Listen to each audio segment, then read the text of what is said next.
ओमज्ञानतिमिरान्धस्य ज्ञानाञ्जनशलाकया चक्षुरुन्मिलितं येन तस्मै श्रीगुरवे नमः। हे कृष्ण करुणा सिन्धो दीनबन्धो जगत्पते गोपेश गोपिका कांत राधाकांत नमस्तुते। जयतां सुरतर्पंगोर मम मंदमतिर्गति मत सर्वस्वपदाम्भोज राधा मदन मोहनौ। तप्त कांचन गौरांगी राधे वृंदावनेश्वरी वृषभानुसुते देवी प्रणमामि हरिप्रिय। नमो महावदान्याय कृष्ण प्रेम प्रदायते कृष्णाय कृष्ण चैतन्य नाम्ने गौरत्विषे नमः। श्री चैतन्य मनोभीष्टं स्थापितं येन भूतले सोऽयं रूपः कदा मह्यं ददाति स्वपदान्तिकम्।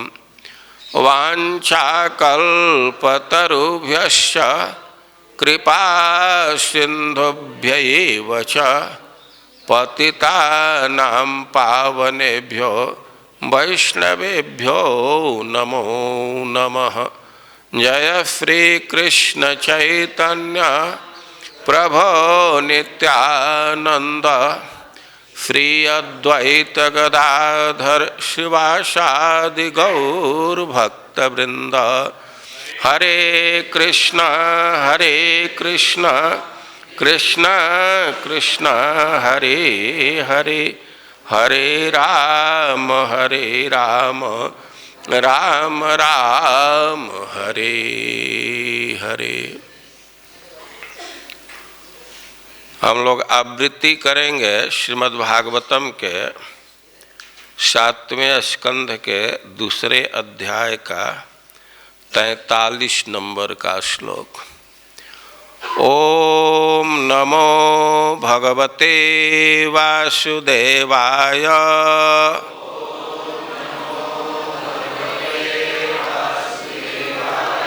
ओम नमो भगवते वासुदेवाय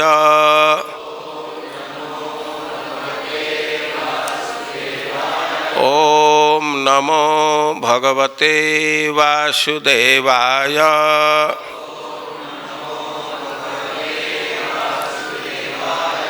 यथा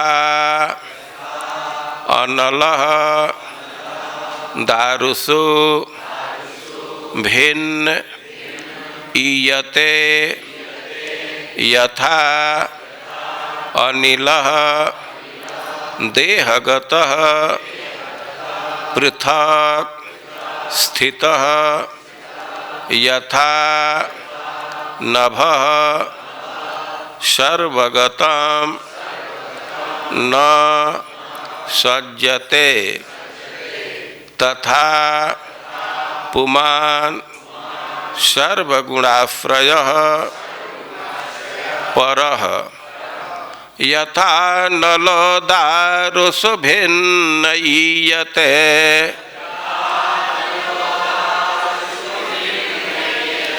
यथा नलो दारुषु भिन्न ईयते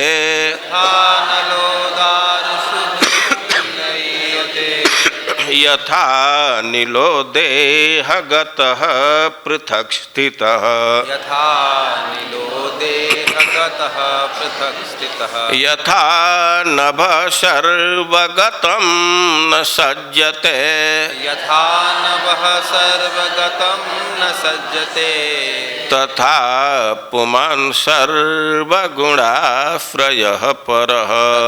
पुमान् सर्वगुणाश्रयः परः। आज इधर माइक की जरूरत नहीं है क्या आप लोगों का, टेलीकास्ट वालों का? वो उससे मिक्सर से होकर के अच्छा उधर से कर रहे हैं।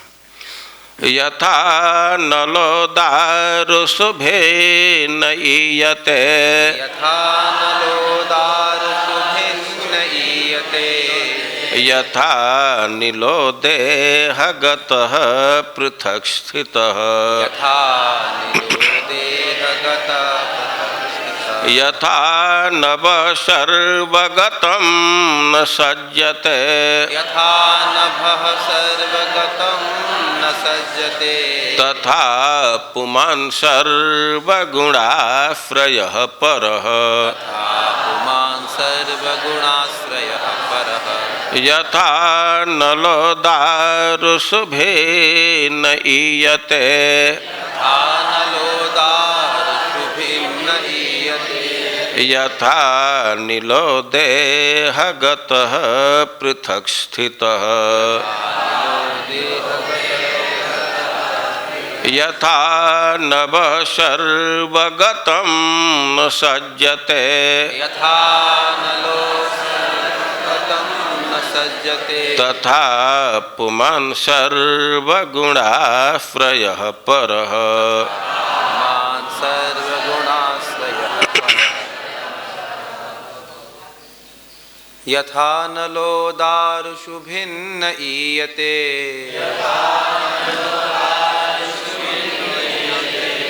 यथा नीलो देहगतः पृथक् स्थितः,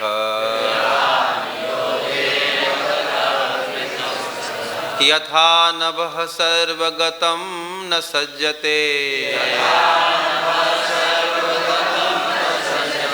तथा पुमान् सर्वगुणाश्रयः परः।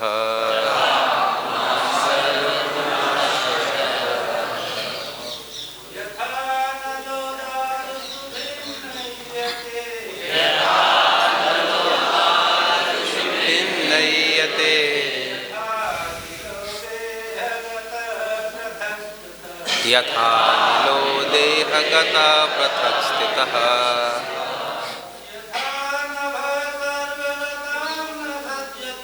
यथा नभः सर्वगतं न सज्जते,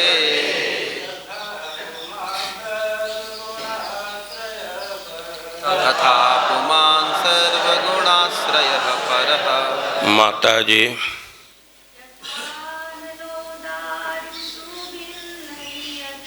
यथा नलोदार शुभिन्न ईयते,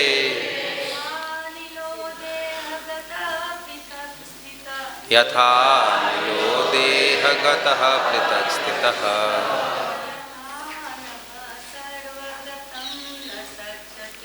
यथा नभः सर्वगतं न सज्जते,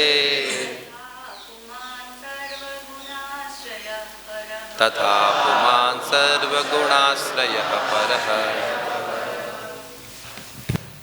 यथा जिस तरह अनलह आग दारुसु काष्ठ में भिन्न पृथक ईयते देखी जाती है, यथा जिस प्रकार अनिलः वायु देहगतः शरीर के भीतर पृथक विलग स्थितः स्थित, यथा जिस तरह नभः आकाश सर्वगतम सर्वव्यापक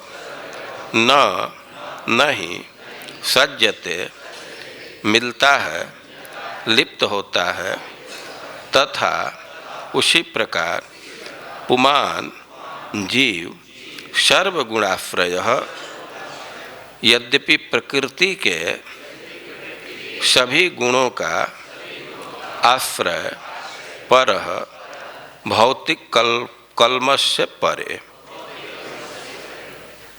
अनुवाद और तात्पर्य श्रील प्रभुपाद के द्वारा। अनुवाद: जिस तरह अग्नि काष्ठ में स्थित रहती है, किंतु वह काष्ठ से भिन्न समझी जाती है। जिस तरह वायु मुंह तथा नथुनों के भीतर स्थित रहती है, किंतु उनसे पृथक मानी जाती है, और जिस तरह आकाश सर्वत्र व्याप्त होकर भी किसी वस्तु से लिप्त नहीं होता, उसी तरह जीव भी, जो भले ही इस समय भौतिक शरीर में बंदी है, उस शरीर का स्रोत होते हुए भी उससे पृथक है। तात्पर्य: भगवत गीता में पूर्ण पुरुषोत्तम भगवान ने बताया है कि भौतिक तथा आध्यात्मिक दोनों ही शक्तियाँ उन्हीं से उद्भूत होती हैं। भौतिक शक्ति को में भिन्ना प्रकृतिरष्टधा भगवान के 8 पृथक शक्तियाँ कहा गया है। यद्यपि 8 स्थूल तथा सूक्ष्म भौतिक शक्तियाँ हैं, जो पृथ्वी, जल, अग्नि, वायु, आकाश, मन, बुद्धि तथा अहंकार हैं, भिन्ना अर्थात भगवान से पृथक कही गई हैं, किंतु वास्तव में वे ऐसी है नहीं। जिस प्रकार अग्नि काष्ठ से पृथक प्रतीत होती है और जिस तरह नथुनों तथा मुंह में से होकर निकलने वाली वायु शरीर से भिन्न लगती है, उसी तरह परमात्मा जीव से भिन्न लगता है, किंतु एक ही साथ वह भिन्न तथा अभिन्न होता है। यह श्री चैतन्य महाप्रभु द्वारा प्रतिपादित अचिंत्य भेदाभेद तत्व का दर्शन है। कर्म फलों के अनुसार प्राणी पूर्ण पुरुषोत्तम भगवान से पृथक प्रतीत होता है, किंतु वास्तव में भगवान से घनिष्ठता पूर्वक संबद्ध होता है। फलस्वरूप भले ही इस समय हम भगवान द्वारा उपेक्षित लगे, लेकिन वास्तव में हमारे कार्यकलापों के प्रति सदैव सजग रहते हैं। अतएव प्रत्येक परिस्थिति में हमें पूर्ण पुरुषोत्तम भगवान की श्रेष्ठता पर ही आश्रित रहना चाहिए और उनके साथ अपने घनिष्ठ संबंध को पुनरुज्जीवित करना चाहिए। हमें पूर्ण पुरुषोत्तम भगवान के सत्ता तथा नियंत्रण पर आश्रित रहना चाहिए। जगत गुरु श्रील प्रभुपाद की।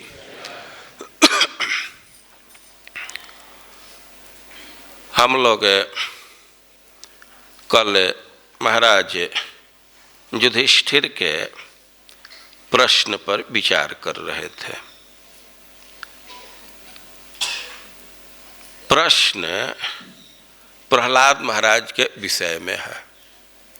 प्रश्न का पहला अंश है कि हिरण्यकश्यपु अपने पुत्र जो एक महात्मा थे उनसे द्वेष क्यों किया, और दूसरा प्रश्न है कि प्रहलाद का चित्त भगवानमय कैसे था, तन्मय कैसे था।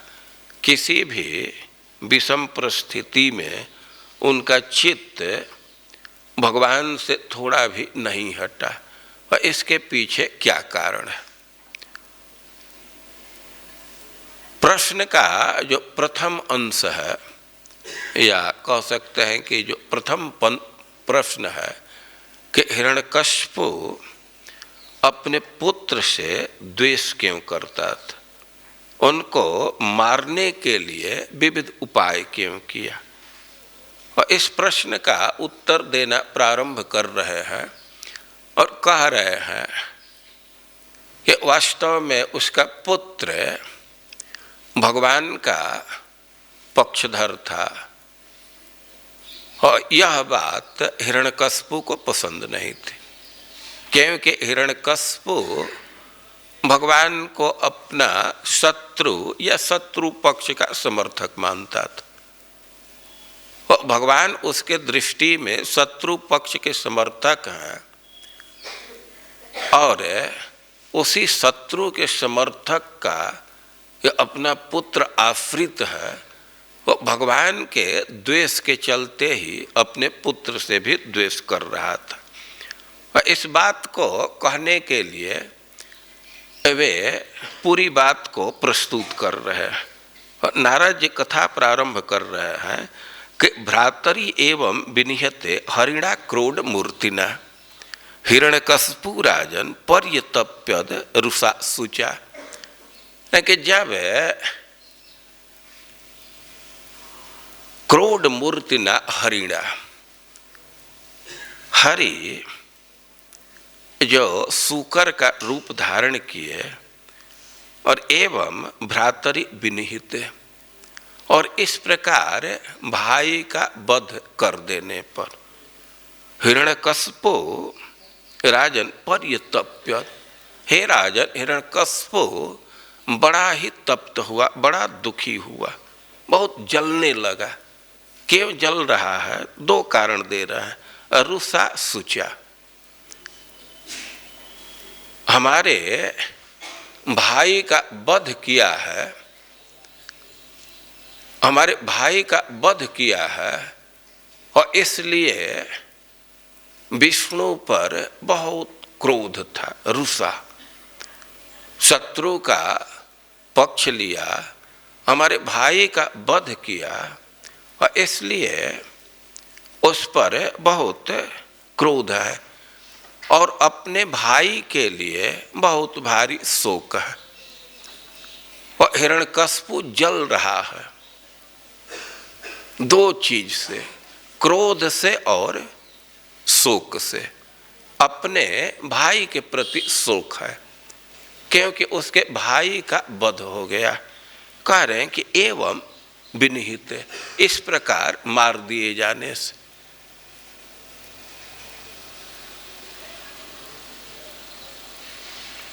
भगवान हिरण्यकश्यपु के भाई हिरण्याक्ष का वध किए। ये दोनों एक मां के पुत्र हैं, और हिरण्याक्ष छोटा भाई है और बहुत शक्तिशाली था।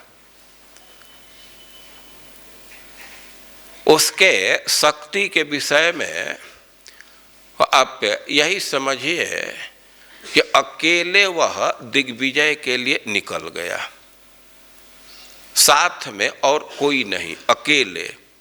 और बहुत सैन्य सामग्री भी नहीं है, एकायुध, केवल एक आयुध लिया था, गदा लिया था, केवल गदा ले करके और दिग्विजय के लिए निकल गया, और कोई भी उसके सामने नहीं टिका, कोई भी उसके चैलेंज को स्वीकार नहीं कर रहा था। अब कोई योद्धा नहीं मिल रहा था, वो लड़ना चाहता था, अब कोई मिल ही नहीं रहा है। तो समुद्र के जो ऊंचे ऊंचे तरंग आते थे, उसी को अपने गदा से वो मारता था। अब समुद्र में कूदा, वो वरुण जी के पास गया और कहने लगा कि आप भी तो पहले युद्ध करते थे, हम सुने हैं कि आप बहुत पराक्रम दिखाए हैं। अब वरुण जी तो चुपचाप थे कि ना, अब हम कम से कम युद्ध से संन्यास ले लिया है। हम एक चीज कहेंगे कि आपको युद्ध की इच्छा है, तो भगवान अवतार लिए हैं, पृथ्वी का उद्धार कर रहे हैं, उनके पास आप चले जाइए तो आपके शान को ठीक कर देंगे। अब वह डिटेल जानना चाहा, वो कहा कि ये तो बतलाएगा कि नहीं, अपने गुरु जी से ही पूछ लेना चाहिए। और नारद जी से जाकर के सब डिटेल प्राप्त किया और उधर चल दिया। भगवान उस समय पृथ्वी को ले करके आ रहे थे। पृथ्वी तो रसातल में थी और मनु महाराज ने, ब्रह्मा जी मनु महाराज को आदेश दिए थे कि आप सृष्टि का विस्तार कीजिए। और मनु महाराज के समक्ष समस्या थी कि कैसे सृष्टि का विस्तार करें।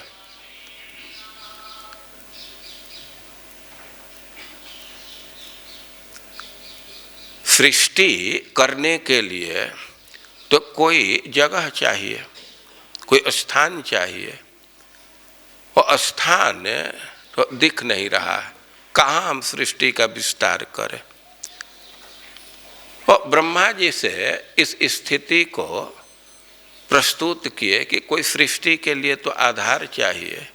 अब ब्रह्मा जी विचार करने लगे कि आखिर पृथ्वी कहाँ है। वो विचार कर रहे थे कि क्या व्यवस्था किया जाए। भगवान की वे चिंता कर रहे थे, ध्यान कर रहे थे, और तब तक उनको छींक आई। छींक आने से उनके नासिका छिद्र से ही एक अंगूठे के पोर के बराबर एक बराह तो सुअर का बच्चा निकल गया नासिका से ही। और अब उससे बराह तो के विषय में विचित्र बात थी कि खस था, वो निकला तो आकाश में ही खड़ा था, आकाश में ही स्थित था। जनरली कोई भी प्राणी है और यदि वह उड़ने वाला नहीं है, कोई सुअर रूप में है, तो धरती पर टिकता है, लेकिन खस था। वे आकाश में ही स्थित थे और वहीं से बढ़ने लगे और थोड़े ही देर में वो हाथी के बराबर हो गए। वो हाथी के बराबर हो गए और थोड़े देर के बाद पर्वत के शिखर के बराबर हो गए। और गर्जना किए और समुद्र में कूदे वो पृथ्वी का अन्वेषण करने के लिए। जैसे सुअर का स्वभाव है और उसके अनुरूप वे सूंघ सूंघ करके पृथ्वी का अन्वेषण कर रहे थे। पृथ्वी को प्राप्त किए और अपने दांतों पर, अपने दाढ़ पर पृथ्वी को लेकर के ऊपर आ रहे थे। अब लगभग अपने गंतव्य पर पहुंचने वाले ही थे, तब तक हिरण्याक्ष दिख गया। अब हिरण्याक्ष दिखा और उसको देख करके पृथ्वी तो कांपने लगी। पृथ्वी के भय को देख करके भगवान विचार किए कि अभी इससे युद्ध करना ठीक नहीं है। पृथ्वी इतना कांप रही है, भयभीत है, तो पृथ्वी के भय को देख करके भगवान सोचे कि पहले पृथ्वी को स्थापित कर देना चाहिए। और पृथ्वी को जगह पर स्थापित किए और उसके पहले अब इतने समय में ही हिरण्याक्ष बहुत बहुत कटाक्ष करने लगा, भगवान पर बहुत कटाक्ष किया। और भगवान पृथ्वी को स्थापित करके और कहे कि तुम जो बात बोल रहा था सब ठीक ही है, और हम भी तुम्हारे जैसे ग्राम सिंह को तो खोजा ही करते हैं, तो अब कोई बात नहीं है। लेकिन देखिए अब भगवान की लीला है, हिरण्याक्ष भी भगवान के साथ युद्ध करने लगा। वह गदा चलाया तो भगवान पर तो कुछ असर नहीं हुआ, और भगवान भी गदा चलाए तो वह अपने तेज से उसको काट दिया।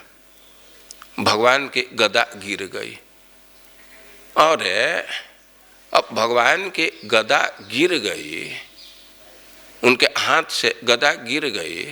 वो इतना वो ध्यान रखा कि इस समय भगवान के पास आयुध नहीं है तो वह प्रहार नहीं किया, कि अब योद्धा के हाथ में अस्त्र नहीं है तो उस पर मैं प्रहार नहीं करूंगा। वह युद्ध के सिद्धांत का पालन कर रहा था।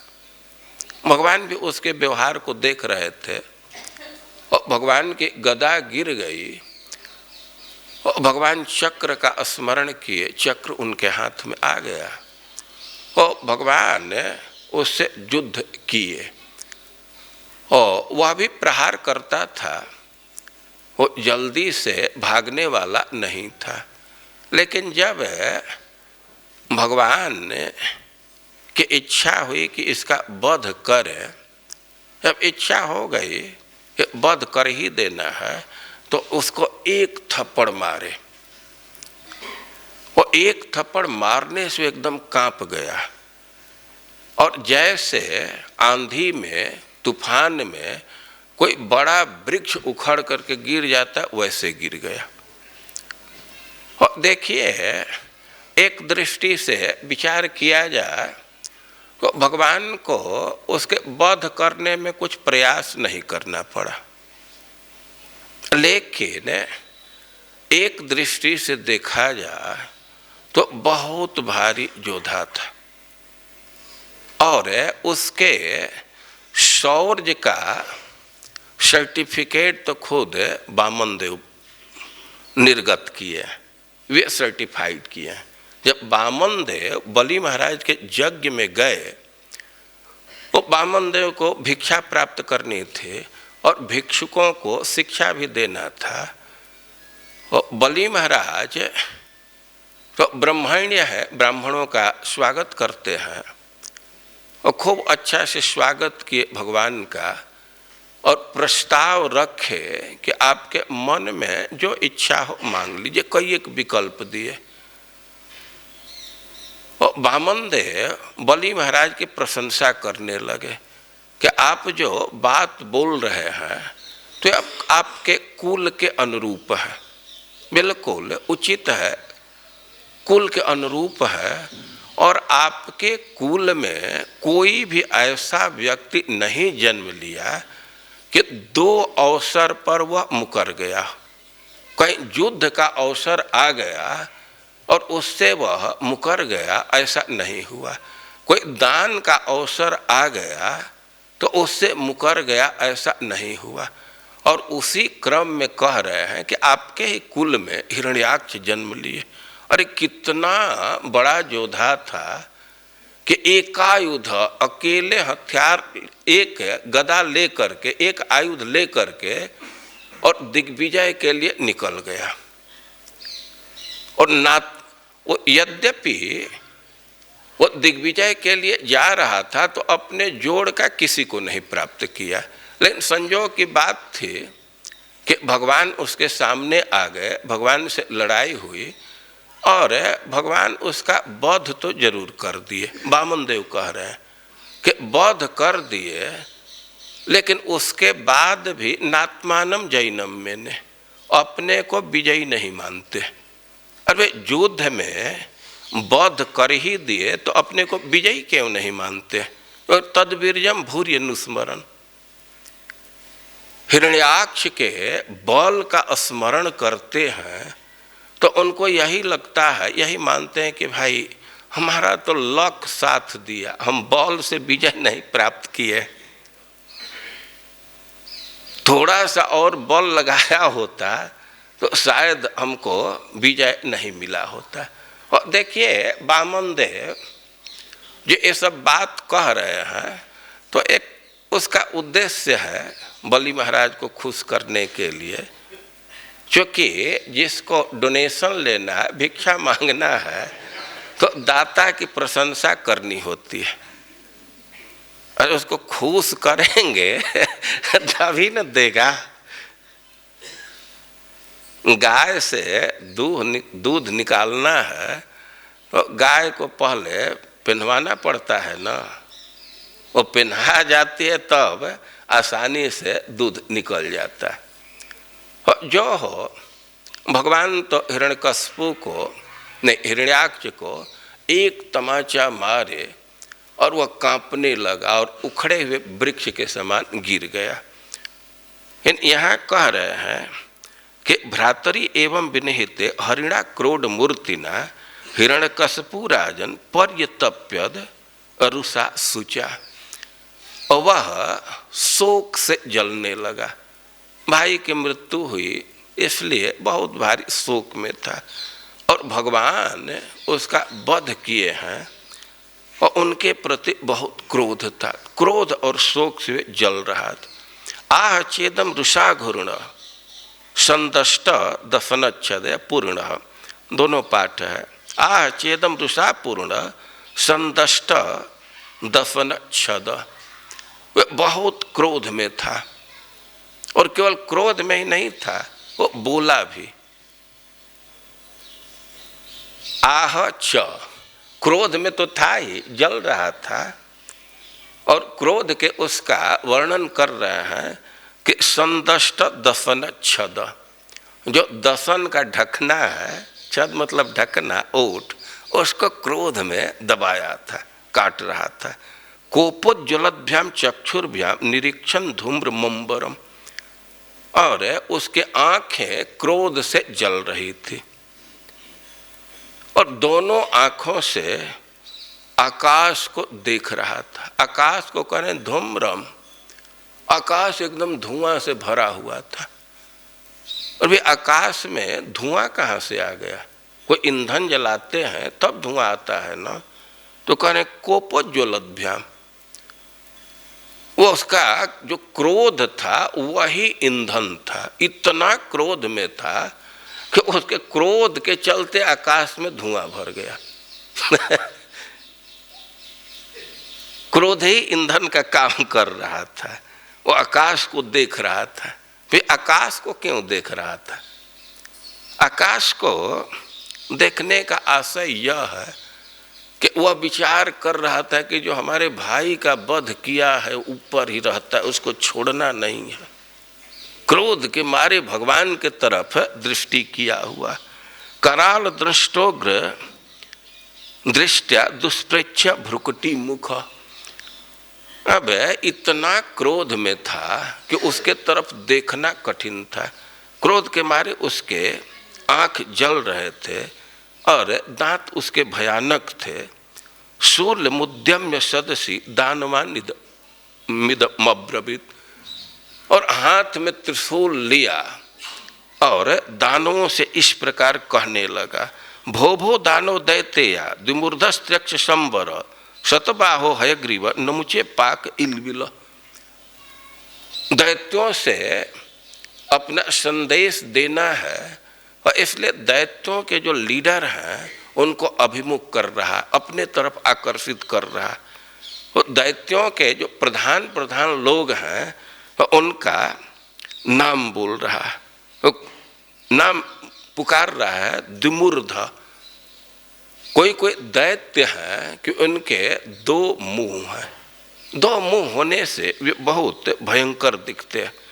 और कोई दैत्य है कि उनके 3 अक्ष हैं, तो त्रैक्ष। और संबर, एक दैत्य लीडर का नाम है संबर। संबर का मुख्य अर्थ यह है कि वह लोहबंदा लेकर के चलता था। देखिए यहाँ तो कई एक स्थान से लोग आए हैं, अलग अलग स्थान में क्या शब्द प्रयोग किया जाता है हमें नहीं पता है, लेकिन हम लोगों के यहाँ और जो मूसल में ढेकी का जो मूसल होता है और उसके अंतिम छोर पर एक लोहे का आवरण होता है और माता जी बैठे शाम हम लोग यहाँ कहा ही जाता है। जो मूसल है और उस पर एक कवरिंग होता है लोहे का, वो पूरा कवर नहीं होता है, वो मूसल फटे ना उसको बांधने के लिए वो लोहा का चढ़ाए रहते हैं। कितने लोग हैं कि अपने डंडा में भी वैसा रखते हैं, लोहबंदा कहते हैं, लोहे का जो बंद है। तो संबरम राति कहने का अर्थ है कि जो लोहबंदा लेकर के मुसल लेकर के चलता था, उसी से सबको मारता था, तो उसको संबर कहा गया। या दूसरा भी अर्थ कर है कि शांति को नष्ट करने वाला तो संबर है।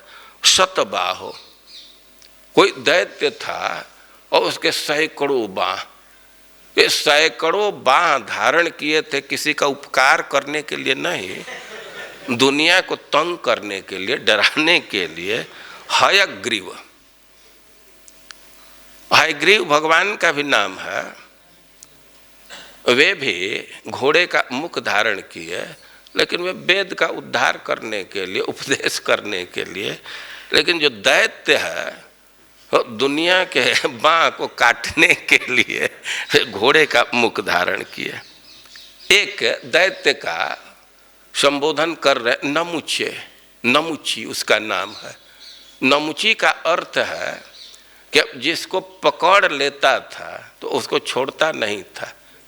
मुची, मुंच छोड़ने के अर्थ में होता है। न मुची, जो पकड़ ले तो छोड़े न, उसको कहेंगे नमुची।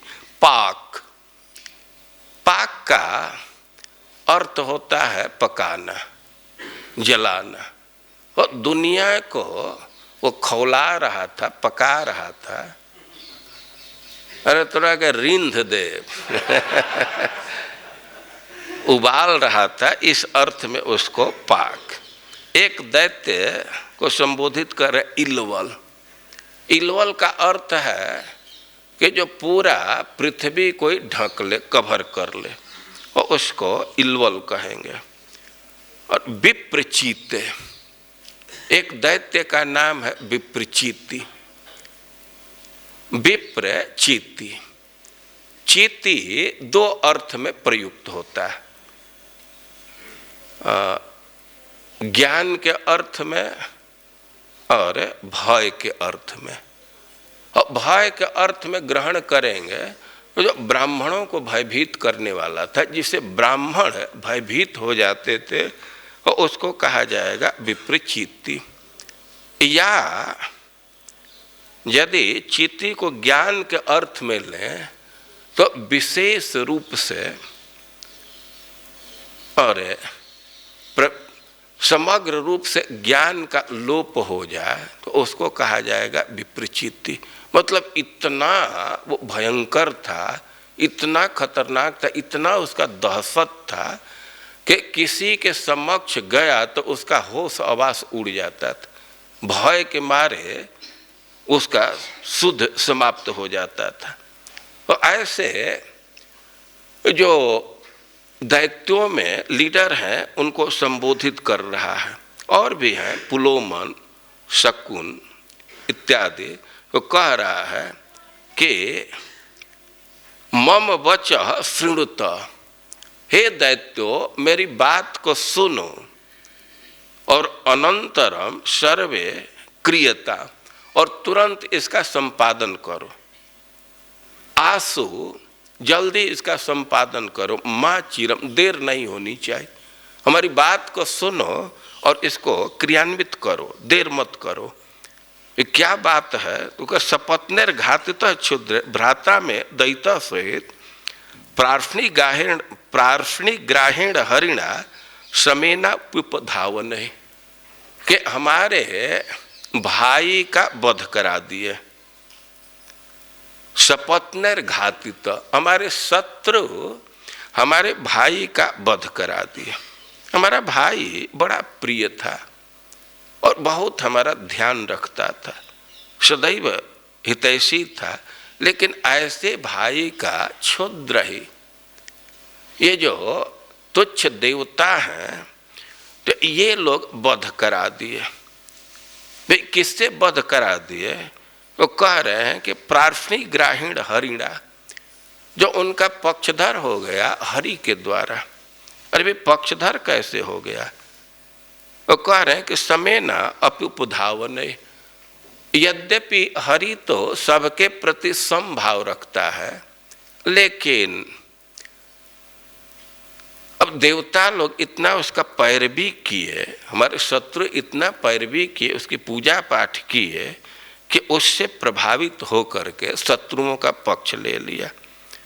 और वो कह रहा है कि हम तो उसको छोड़ेंगे नहीं, हमारे भाई का वध किया है और उसको तो मैं मारूंगा, अपने इसी त्रिशूल से मारूंगा। हाथ में त्रिशूल दिखा करके बोल रहा।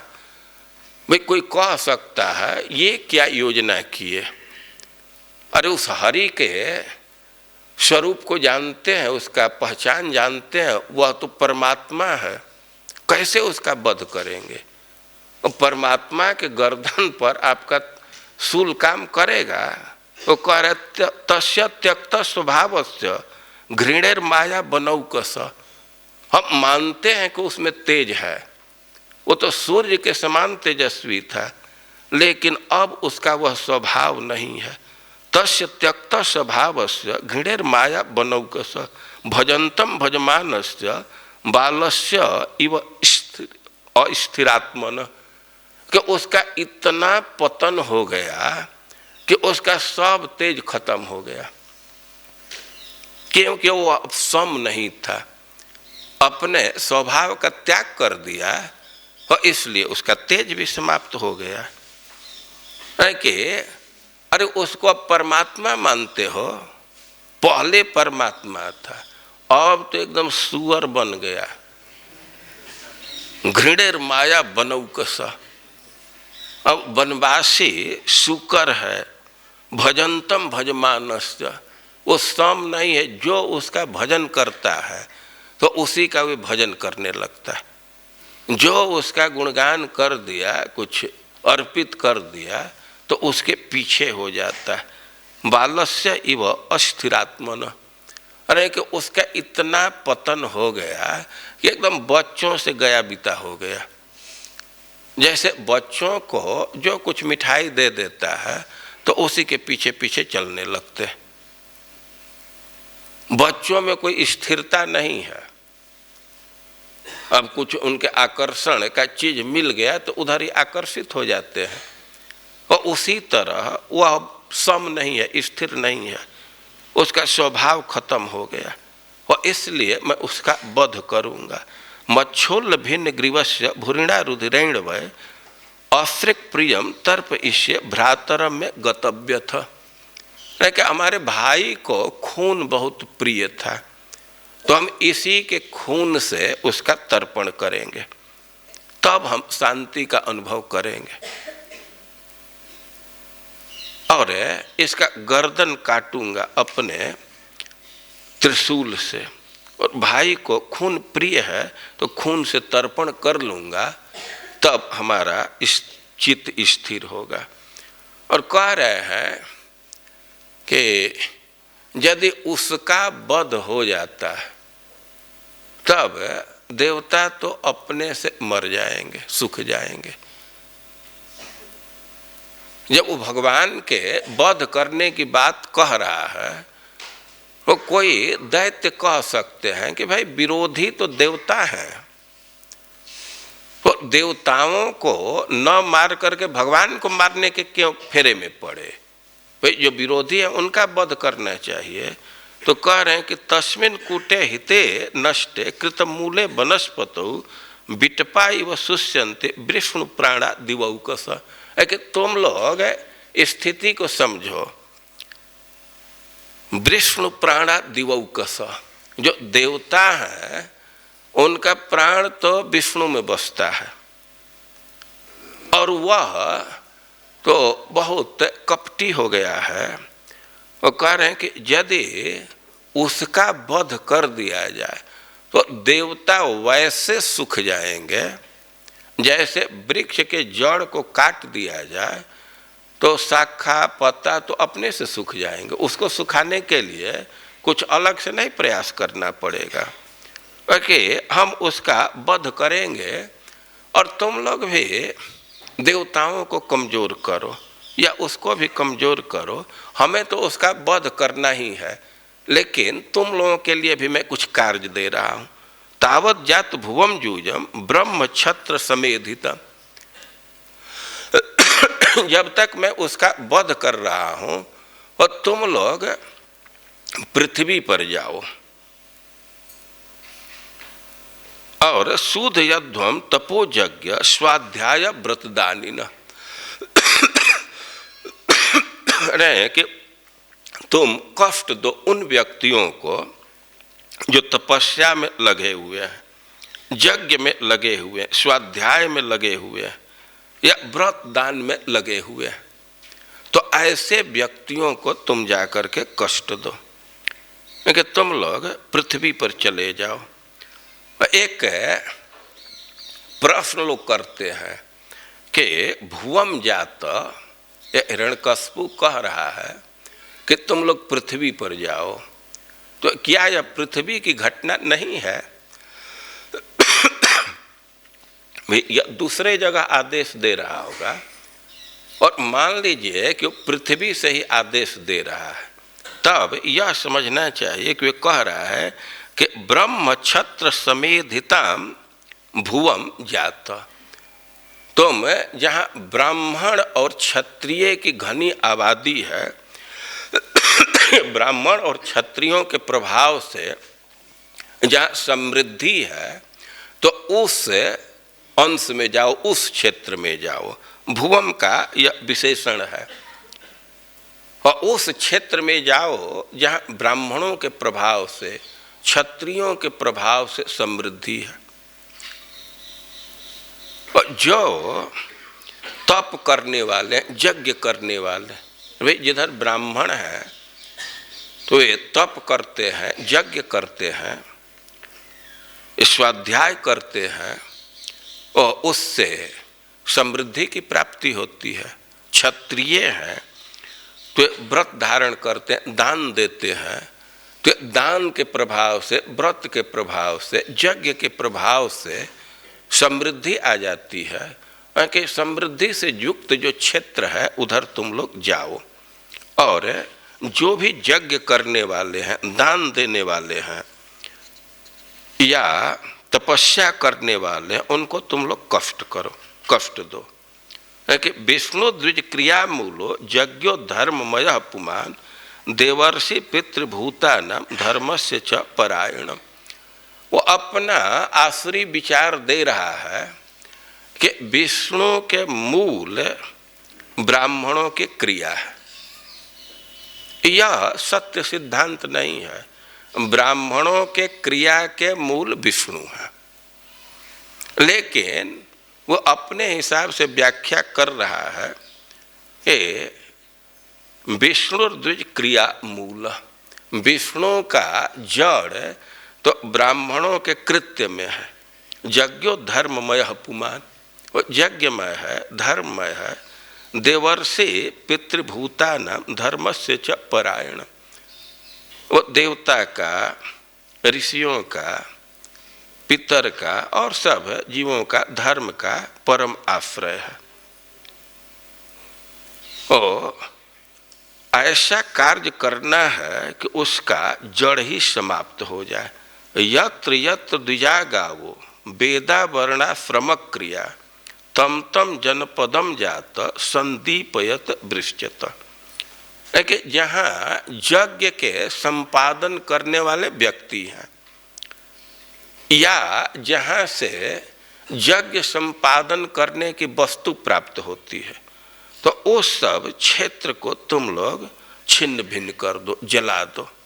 यत्र यत्र द्विजा, जहाँ ब्राह्मण हैं, गाव गाय हैं, वेदा वेद के आचरण करने वाले लोग हैं, वर्णाश्रम क्रिया, ये जो वर्णाश्रम का पालन करने वाले हैं, तम तम जनपदम जात संदीपत वृश्चत।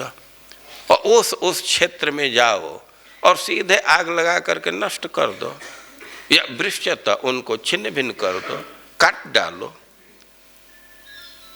हो इतीते भर्त निर्देशम आदाय शीर्षाद्रता तथा प्रजानम कदन विदधु कदन प्रिय।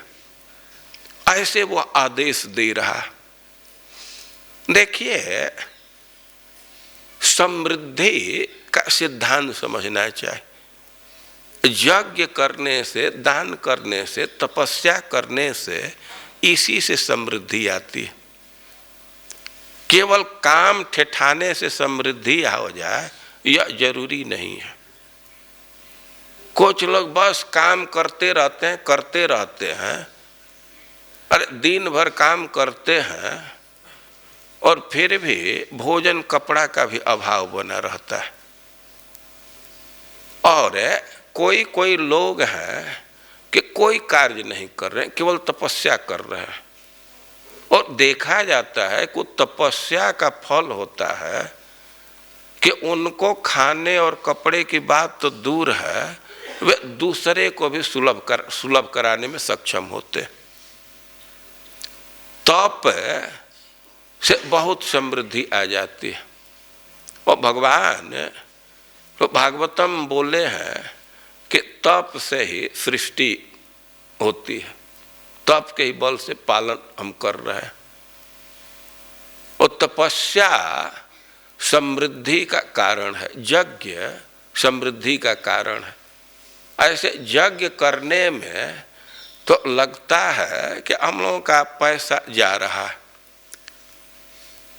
वो पैसा जाने से क्या हुआ, आज जा रहा है तो वही अधिक हो करके आ जाएगा। आप एक उदाहरण से समझ सकते हैं। कोई किसान है तो जो घर में सबसे अच्छा अन्न होता है, जैसे धान है तो उसमें सबसे जो पुष्ट धान होगा तो उसी को वो फटक करके कि सब निकाल करके जो उसमें हल्का अंश है, एकदम जो फर्स्ट क्लास धान है, उसको ले जा करके कीचड़ में डाल देता है,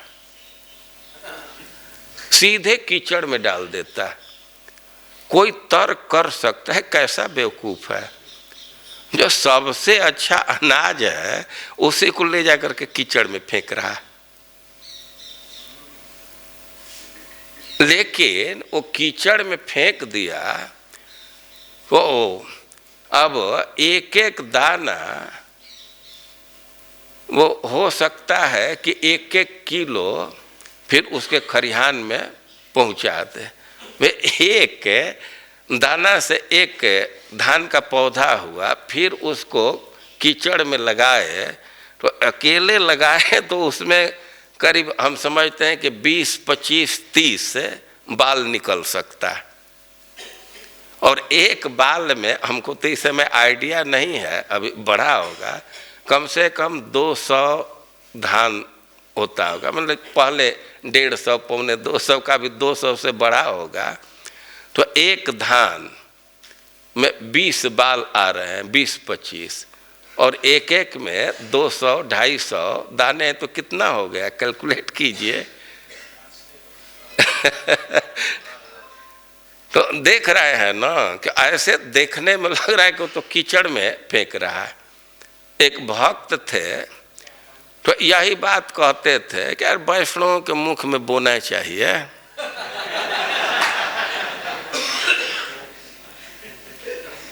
जैसे खेत में गेहूं बोते हैं ना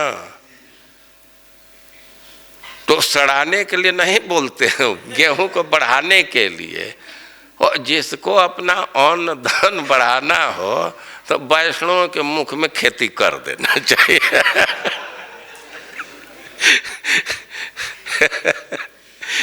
वो बढ़ जाता है।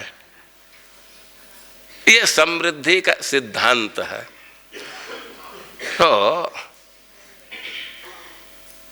हिरण्यकश्यप निर्देश दे रहा है कि ब्राह्मणों के प्रभाव से, क्षत्रियों के प्रभाव से जो क्षेत्र समृद्ध है उसको नष्ट करो, और जिधर से यज्ञ का संसाधन प्राप्त हो रहा है उसको जाकर के नष्ट करो। और कह रहे हैं कि इति ते भर्त निर्देशम आदाय शिरसादृत। अब जब स्वामी का ऐसा आदेश मिला तो खूब आदर पूर्वक उसको वे स्वीकार किए। और तथा प्रजानम कदनम विदधु कदन प्रिया, और जैसा वह बोला था वैसा ही जा करके प्रजा को दुखी करने लगे, उनको नष्ट करने लगे। और केवल राजा के आज्ञा से कर रहे हैं, करें कि ना कदन प्रिया, उनके स्वभाव में था कि दूसरे को कष्ट देना उनको अच्छा लगता था। और कभी कभी अब व्यक्ति स्वभाव से ही किसी कार्य में प्रवृत्त रहता है और ऊपर से राजा की आज्ञा मिल जाए तब तो बहुत अधिक उत्पात करने लगता है। कई एक लोकोक्ति है, ये कहते हैं कि एक तो भाल और दूसरे पागोली कुदार। भालू में क्षमता है कि अपने नख से ही भूमि कोड़ देती है, और उसको एक फरसा कुदाल हाथ में मिल जाए तो बहुत कोड़ेगी ना। जैसे ये गिलोय है, और गिलोय तीता है, और कहीं नीब पर चढ़ जाए तो और तीता हो जाता है। तो दैत्यों के विषय में कह रहे हैं कि कदन प्रिया, किसी को कष्ट देना इनको बहुत अच्छा था, लगता था। और राजा जब आज्ञा दे दिया और जैसा आज्ञा दिया वैसे वे जाकर के करने लगे। पूरा ग्राम ब्रजोद्यान क्षेत्रारामाश्रमाकरान खेट खरवट घोषांश्च ददहु पत्तनानी च। अब गए और पूर और ग्राम में आग लगा दिए। पूर और ग्राम में थोड़ा अंतर होता है, जहाँ बाजार इत्यादि है तो उसको पूर कहते हैं। श्रीधर स्वामी शायद लिखे हैं कि बाजार के साथ जो स्थान है, जो गांव है, उसको पूर, और ग्राम तद रहितान, जहाँ बाजार इत्यादि नहीं है उसको ग्राम। ब्रज या गायों का स्थान है।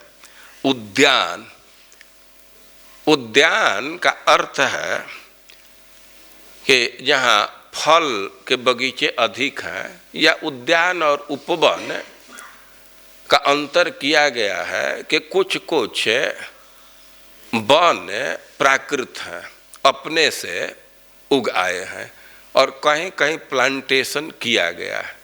तो एक को उद्यान कहते हैं, एक को उपवन कहते हैं, या आराम कहते हैं। तो ऐसे कह रहे हैं कि जहाँ फल के वृक्ष हैं या पुष्प के वृक्ष हैं, ये साधुओं का स्थान है।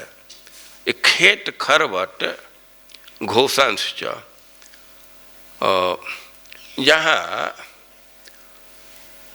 किसानों के स्थान है, खेती इत्यादि करते हैं खलिहान की रक्षा के लिए।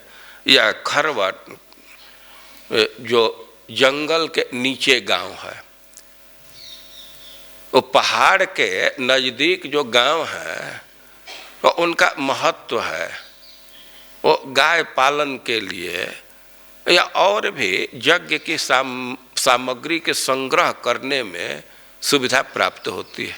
जंगल के नज़दीक हैं तो कई एक चीज़ प्राप्त कर लेते हैं। तो कह रहे हैं कि और भी जो बस्तियां थे ददहु पत्तनानी च, और जहाँ ये सब यज्ञ के सामग्री का उत्पादन था उसको भी वे जला दिए, नष्ट किए। और पत्तनानी च, जहाँ से डिस्ट्रीब्यूशन उसका ट्रांसपोर्टेशन होता है, जो राजधानी है या बंदरगाह है, तो उसको भी नष्ट कर दिया। भाई कैसे वो नष्ट कर रहे थे इसका वर्णन कर रहे हैं। केचित खनित्र विबुधु, कोई कोई था कि इतना सक्षम हथियार रखा था कि उसी से खन देता था। सेतु प्रकार गोपुरान, चाहे वो पुल हो या चार दीवारी हो, वो खनित्र खाने के कोड़ने के संसाधन से उसको नष्ट कर देता था।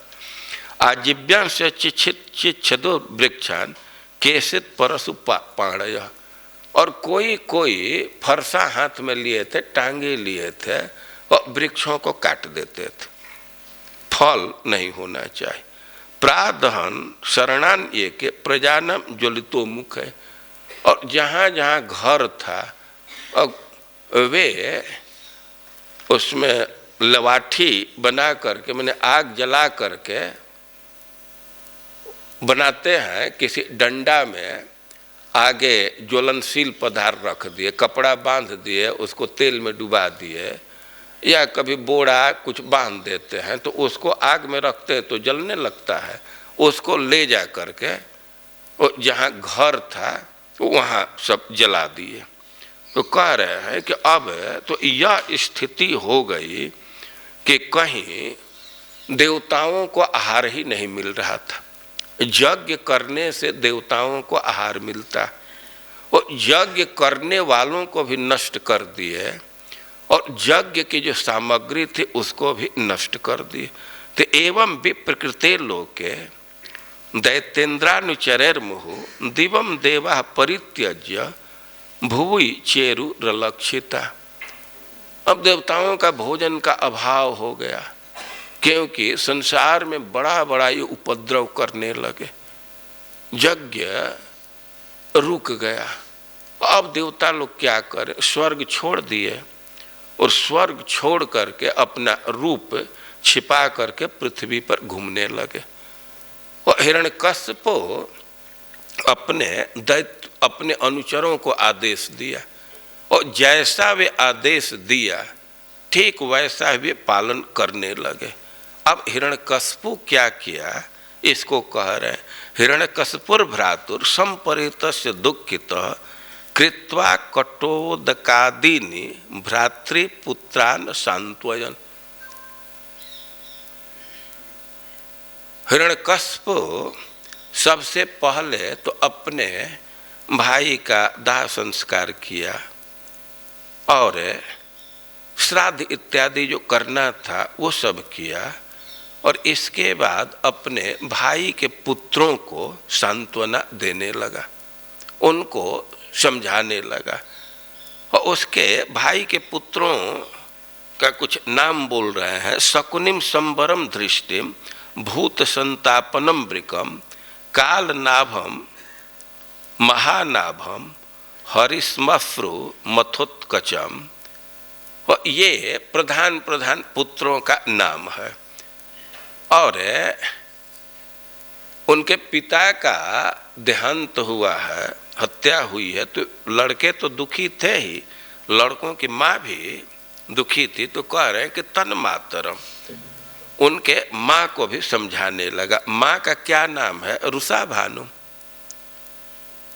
मतलब हिरण्याक्ष के पत्नी का नाम है रुषा भानु। तो वह दुखी थे, और केवल पत्नी ही दुखी नहीं थी, हिरण्याक्ष की माँ भी दुखी थी। तो दितिम च जननीम गिरा, और दिति को भी समझा रहा है। दिति तो केवल हिरण्याक्ष की माँ नहीं है, हिरण्यकश्यप की भी माँ है, और माँ भी दुखी है, और इनको समझा रहा है। कैसे समझा रहा है, सुलक्षणया गिरा, बड़े मधुर वाणी से समझाने लगा। इसके विषय में कह रहे हैं कि देश कालज्ञ इदमाह जनेश्वर। वो देश और काल का जानकार व्यक्ति था, किस परिस्थिति में क्या बात बोलना उचित है, और इसकी जानकारी उसको थी। वो उसके अनुरूप अपने भाई के लड़कों को, और अपने भाई की पत्नी को, और अपने माँ को समझाने लगा। वो करे अम्बाम्ब हे बधुपुत्रा वीरम मारहत सोच तुम रिपो रभिमुखे श्लाघ्य सुराणम बध इप्सित। वो कह रहा है कि हे बधु, अपने भाई के पत्नी को संबोधित कर रहा है कि तुम लोगों को शोक करने की आवश्यकता नहीं है। वे क्यों स्वजन की मृत्यु हुई है तो शोक तो स्वाभाविक है। तो कह रहे हैं कि रिपो रभिमुखे श्लाघ्य पुराणम बध इप्सित। कह रहे जो वीर हैं उस शत्रु के सामने उनका देहांत हो जाना, उनका वध हो जाना तो बहुत प्रशंसनीय है। वो प्रशंसनीय कार्य के लिए शोक करना उचित नहीं है। रिपो रभिमुखे श्लाघ्य सुराणम वध इप्सित, के जो योद्धा है, सूर है, वो इप्सित, उनकी यही इच्छा होती है कि हमारे युद्ध में मृत्यु हो जाए, और इसकी बहुत प्रशंसा की जाती है। तो जो मृत्यु प्रशंसनीय है और योद्धा लोग जिसकी इच्छा करते हैं, तो उसके लिए शोक करना तो उचित नहीं है। और तुम लोग शोक मत करो, हमारे भाई की मृत्यु बहुत प्रशंसनीय है और इसके लिए शोक करना यह ठीक नहीं है। वो सिद्धांत ये दे रहा है कि रिपोर अभिमुखे श्लाघ्य सुराणम वध इप्सित, शत्रु के समक्ष वीर गति को प्राप्त करना, मर जाना, यह बहुत प्रशंसनीय है और वीर लोग इसी की इच्छा करते हैं। देखिए, इसी श्रीमद् भागवतम में एक घटना है, जब देवता लोग भगवान के सलाह से दधीचि ऋषि का वज्र प्राप्त कर लिए और उनके आशीर्वाद से तेज प्राप्त कर लिए, तो फिर युद्ध के लिए गए। पहले यह स्थिति थी कि वृत्रासुर इतना तेजी से बढ़ रहा था और इसका ऐसा रंग रूप था कि उसे देवता लोग बहुत भयभीत हो गए। वृत्रासुर वो यज्ञ कुंड से प्रकट हुआ, उसका शरीर बहुत भयंकर था। रंग के विषय में लिखा गया है कि जैसे सखुआ का वृक्ष जल जाता है, काला दिखता है, वैसे दिख रहा था। और उसके जो दांत थे तो हल के समान थे, उसके बाल तांबे के समान ऐसे ऊपर खड़े थे, वो बहुत विकराल दिख रहा था। तो ऐसे अपने आप में वो विकराल था और दूसरी तरफ वो बड़ी तेजी से बढ़ रहा था। ईसु मात्रम, दिने दिने वो जैसे बाण छोड़ने पर जिस स्पीड से बाण आगे बढ़ता है, तो उस स्पीड से वो बढ़ रहा था और थोड़े ही समय में वो पूरा पृथ्वी को ही कवर कर लिया, आवृत कर लिया। इसी से उसका नाम वृत कहते हैं। अब देवता लोग उसको देख करके इतना घबरा गए कि अपना सारा हथियार उस पर एक साथ डाल दिए, उस पर चला दिए। देवता लोग सोच रहे थे कि अभी जन्म लिया है, इतना भयंकर है, तो अभी इसको मार देना आसान होगा, बाद में जब सयाना हो जाएगा, प्रौढ़ हो जाएगा, तो इसको वध करना तो बहुत कठिन होगा। और देवताओं के पास जितना हथियार था सब एक साथ चला दिए। और वृत्रासुर की स्थिति थी कि सारे हथियार को सीधे मुंह में निगल गया। कई एक लोग हैं कि कई एक टैबलेट लेते हैं और एक साथ फांक जाते हैं, वो भारी रोगी हैं। जैसे वो लोग कई एक टैबलेट निगल जाते हैं, और वृत्रासुर देवताओं के सारे हथियार को ही निगल गया। अब देवताओं के पास कोई हथियार नहीं। अब तो उनको लग रहा था कि अब हम लोग क्या करें, अब कहाँ शरण मिलेगा। अब कहीं शरण की आशा नहीं दिखी तो भगवान के शरण में गए, अपने दुख को सुनाए, भगवान की स्तुति की, अपने दुख को सुनाए और भगवान से कहने लगे कि कहीं मन में इच्छा है उसको मार देते, जो ही आप ही मार दीजिए। भगवान सोचे कि हम काहे को मारेंगे, अरे असुर है, कुछ भी हमारा भगत है, हम काहे को मारेंगे। ना ना, आप लोग प्रयास कीजिए, सफलता मिलेगी। तो उपाय बतला दिए। अब गए वो लोग अस्त्र लेकर के आए तो बड़ा उत्साह था उनका, और दैत्यों पर धावा बोले और बहुत मार मारे दैत्यों को। अब दैत्य लोग भी अपना प्रयास कर रहे थे, लेकिन सब प्रयास विफल जा रहा था। एक उदाहरण दिया गया है कि क्षुद्र ही कोई तुच्छ व्यक्ति है, पापी व्यक्ति है, और किसी तेजस्वी व्यक्ति को शाप दे या उसको गाली बके, दुर्वचन बोले, और उस पर भगवान के भक्त पर इसका कोई असर नहीं होता। और वैसे ही देव गणेशु, देवताओं पर दैत्य जो भी प्रहार कर रहे थे वो निष्फल जा रहा था। वे बहुत तरह से प्रयास करने का किए कोशिश, लेकिन कुछ असर नहीं हुआ, और देवता लोग उनकी पिटाई करने लगे। अब तो दैत्य अब जान बचाने के लिए भागने लगे, युद्ध से भागने लगे। अब इसको देख करके वृत्रासुर को तो बड़ा खेद होने लगा, और यही लीडर थे, नमुची, पाक, इलवल, सबको संबोधित करके वृत्रासुर कहने लगे कि अरे भागना ठीक नहीं है, ये भागना ठीक नहीं है। कह रहे हैं कि पलायितम प्रेक्ष बलम च भग्नम भयेन तीव्रेण विहस्य वीर। वे देखे वृत्रासुर के हमारे सहयोगी तो भय के मारे भाग रहे हैं, तो कह रहे हैं कि कालोपपन्नम रुचिराम मनस्विनाम उवाच वाचम पुरुष प्रवीर। वृत्रासुर तो पुरुषों में श्रेष्ठ व्यक्ति हैं, कालोपपन्ना, उस समय जो उचित बात थी, और रुचिराम मनस्विनाम, जो योद्धाओं को बहुत प्रिय है, वैसा वे बोलने लगे। और कह रहे हैं, सबको संबोधित किए और कहे कि जातस्य मृत्यु ध्रुव एष सर्वतः प्रतिक्रिया जस्य न चेह क्लिप्ता।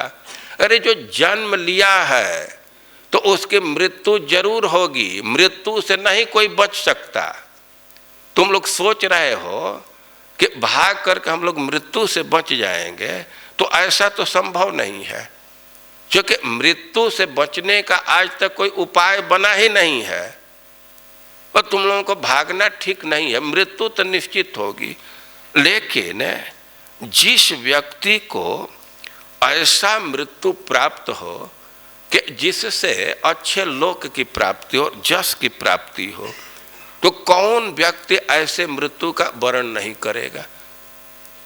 और एक तरह से वृत्रासुर उनको कह रहे हैं कि तुम लोग बहुत भारी अवसर हाथ से खो रहे हो, और मरना तो जरूर है, लेकिन अभी यदि मर जाओगे तो इससे बहुत महत्वपूर्ण कार्य सिद्ध हो जाएगा।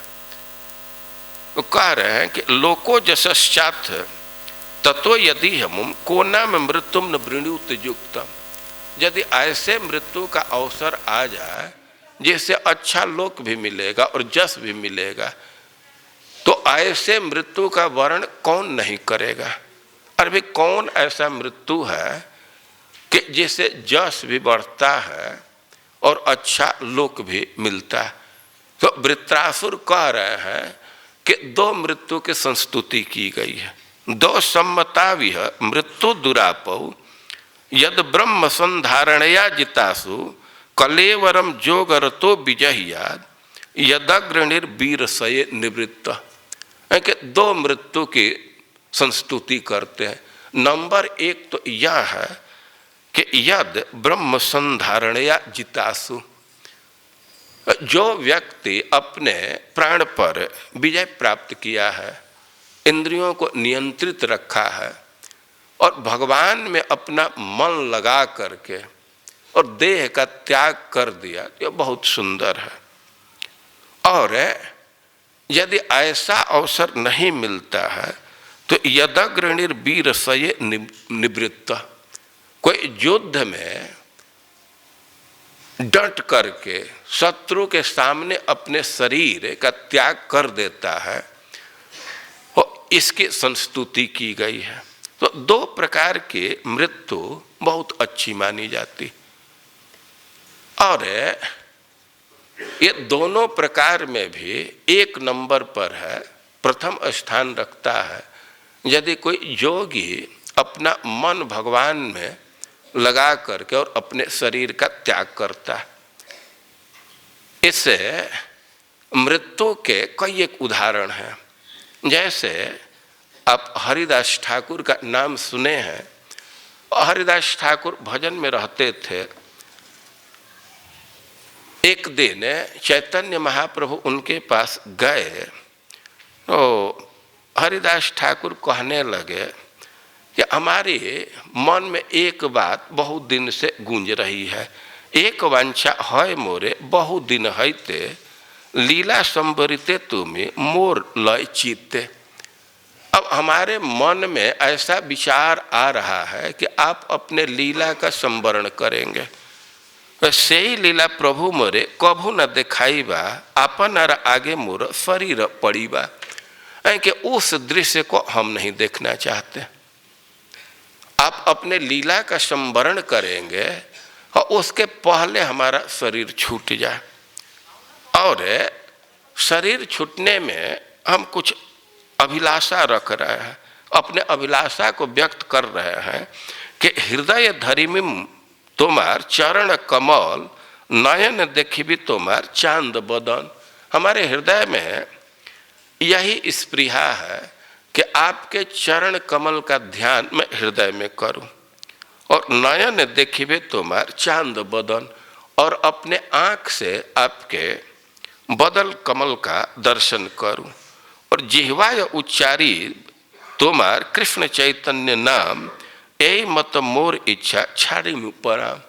और जिह्वा से आपका नाम बोलते हुए अपने शरीर का त्याग करूं, यही इच्छा। हरिदास ठाकुर के इस अभिलाषा को चैतन्य महाप्रभु पूर्ण किए। और वास्तव में आदर्श मृत्यु यह है।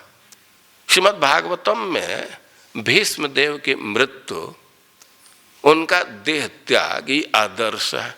ये ऐसे महानुभाव हैं कि सीधे भगवान को आदेश दे रहे हैं, भगवान को ही आदेश दे रहे हैं कि देखिए ऐसा होता है कि भक्त्या वेश्य मनोजस्मिन वाचायन नाम कीर्तयन त्यजन कलेवरम जोगी मुच्यते काम कर्म भी। कि आपका जो स्वरूप है वो भक्त्या वेश्य मनोजस्मिन, आप में यदि कोई व्यक्ति भक्ति से अपने चित्त का आवेश करे, चित्त आप में लगा करके, और वाचा यन नाम कीर्तन, और वाणी से आपके नाम का कीर्तन करते हुए यदि कोई योगी अपने शरीर का त्याग करता है तो मुक्त हो जाता है। वो काम और कर्म के बंधन से मुक्त हो जाता है। तो आपका यह स्वरूप है, यानी कि सदैव देवो भगवान प्रतीक्षता। भीष्म देव कह रहे हैं कि आप बड़ा कृपा करके आप आ गए हैं।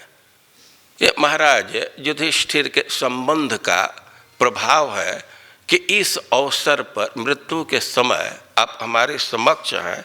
तो मैं कह रहा हूँ कि भगवान प्रतीक्षता, आप प्रतीक्षा कीजिए। स भगवान प्रतीक्षता, जिस भगवान का आवेश मन में होता है और जिनका नाम जिह्वा पर आता है, और व्यक्ति देह का त्याग करे तो सब प्रकार के बंधन से मुक्त हो जाता है, वही भगवान हमारे सामने आप प्रतीक्षा कीजिए। जब तक मैं शरीर त्याग नहीं देता हूँ तब तक आप प्रतीक्षा कीजिए। यद्यपि प्रसन्न हासारुण लोचनो लसन मुखाम बीजो ध्यान पथस चतुर्भुजा, नहीं कि आपका जो स्वरूप है, आपका मुखमंडल है जो प्रसन्न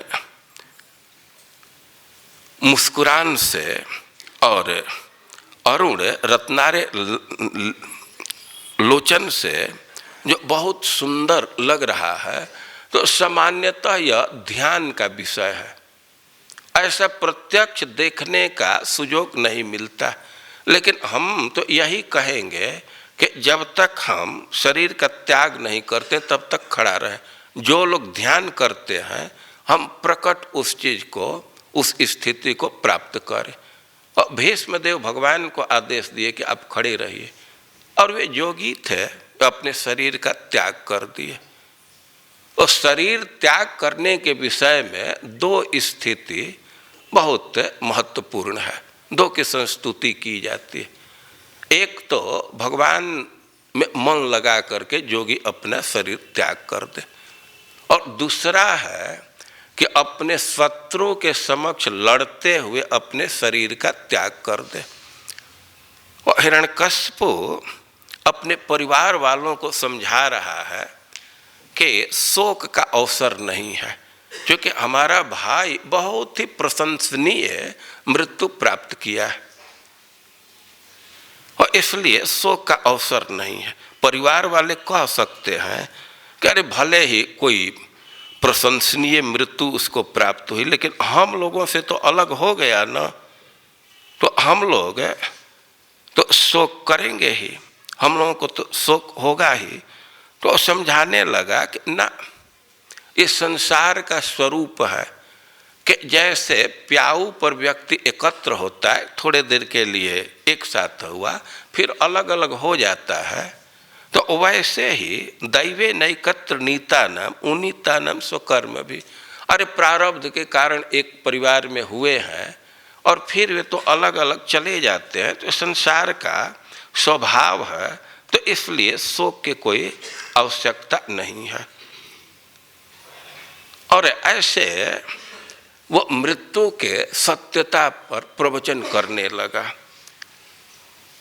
और कैसे बंधन होता है, शोक का क्या कारण होता है, इस सब विषय पर वह अपने परिवार वालों को समझा रहा था। और कह रहे थे कि यह शोक करना बिल्कुल बेकार है, यह ठीक नहीं है। तो इस विषय में विद्वान लोग एक इतिहास प्रस्तुत करते हैं। वो इतिहास क्या? जमस्य प्रेत बंधु नाम संवादम, कि एक व्यक्ति के मृत्यु हो गई थी और उसके संबंधी और यमराज जी में बातचीत है। तो इसी को विद्वान लोग उद्धृत करते हैं। तो मैं भी उस संवाद को रखना चाहता हूँ, आप लोग इसको ध्यान पूर्वक सुनिए।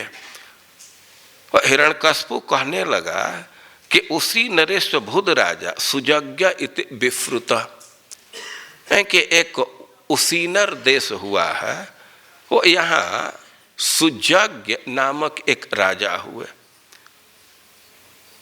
विफ्रुत, बड़े ही वे नामी राजा थे।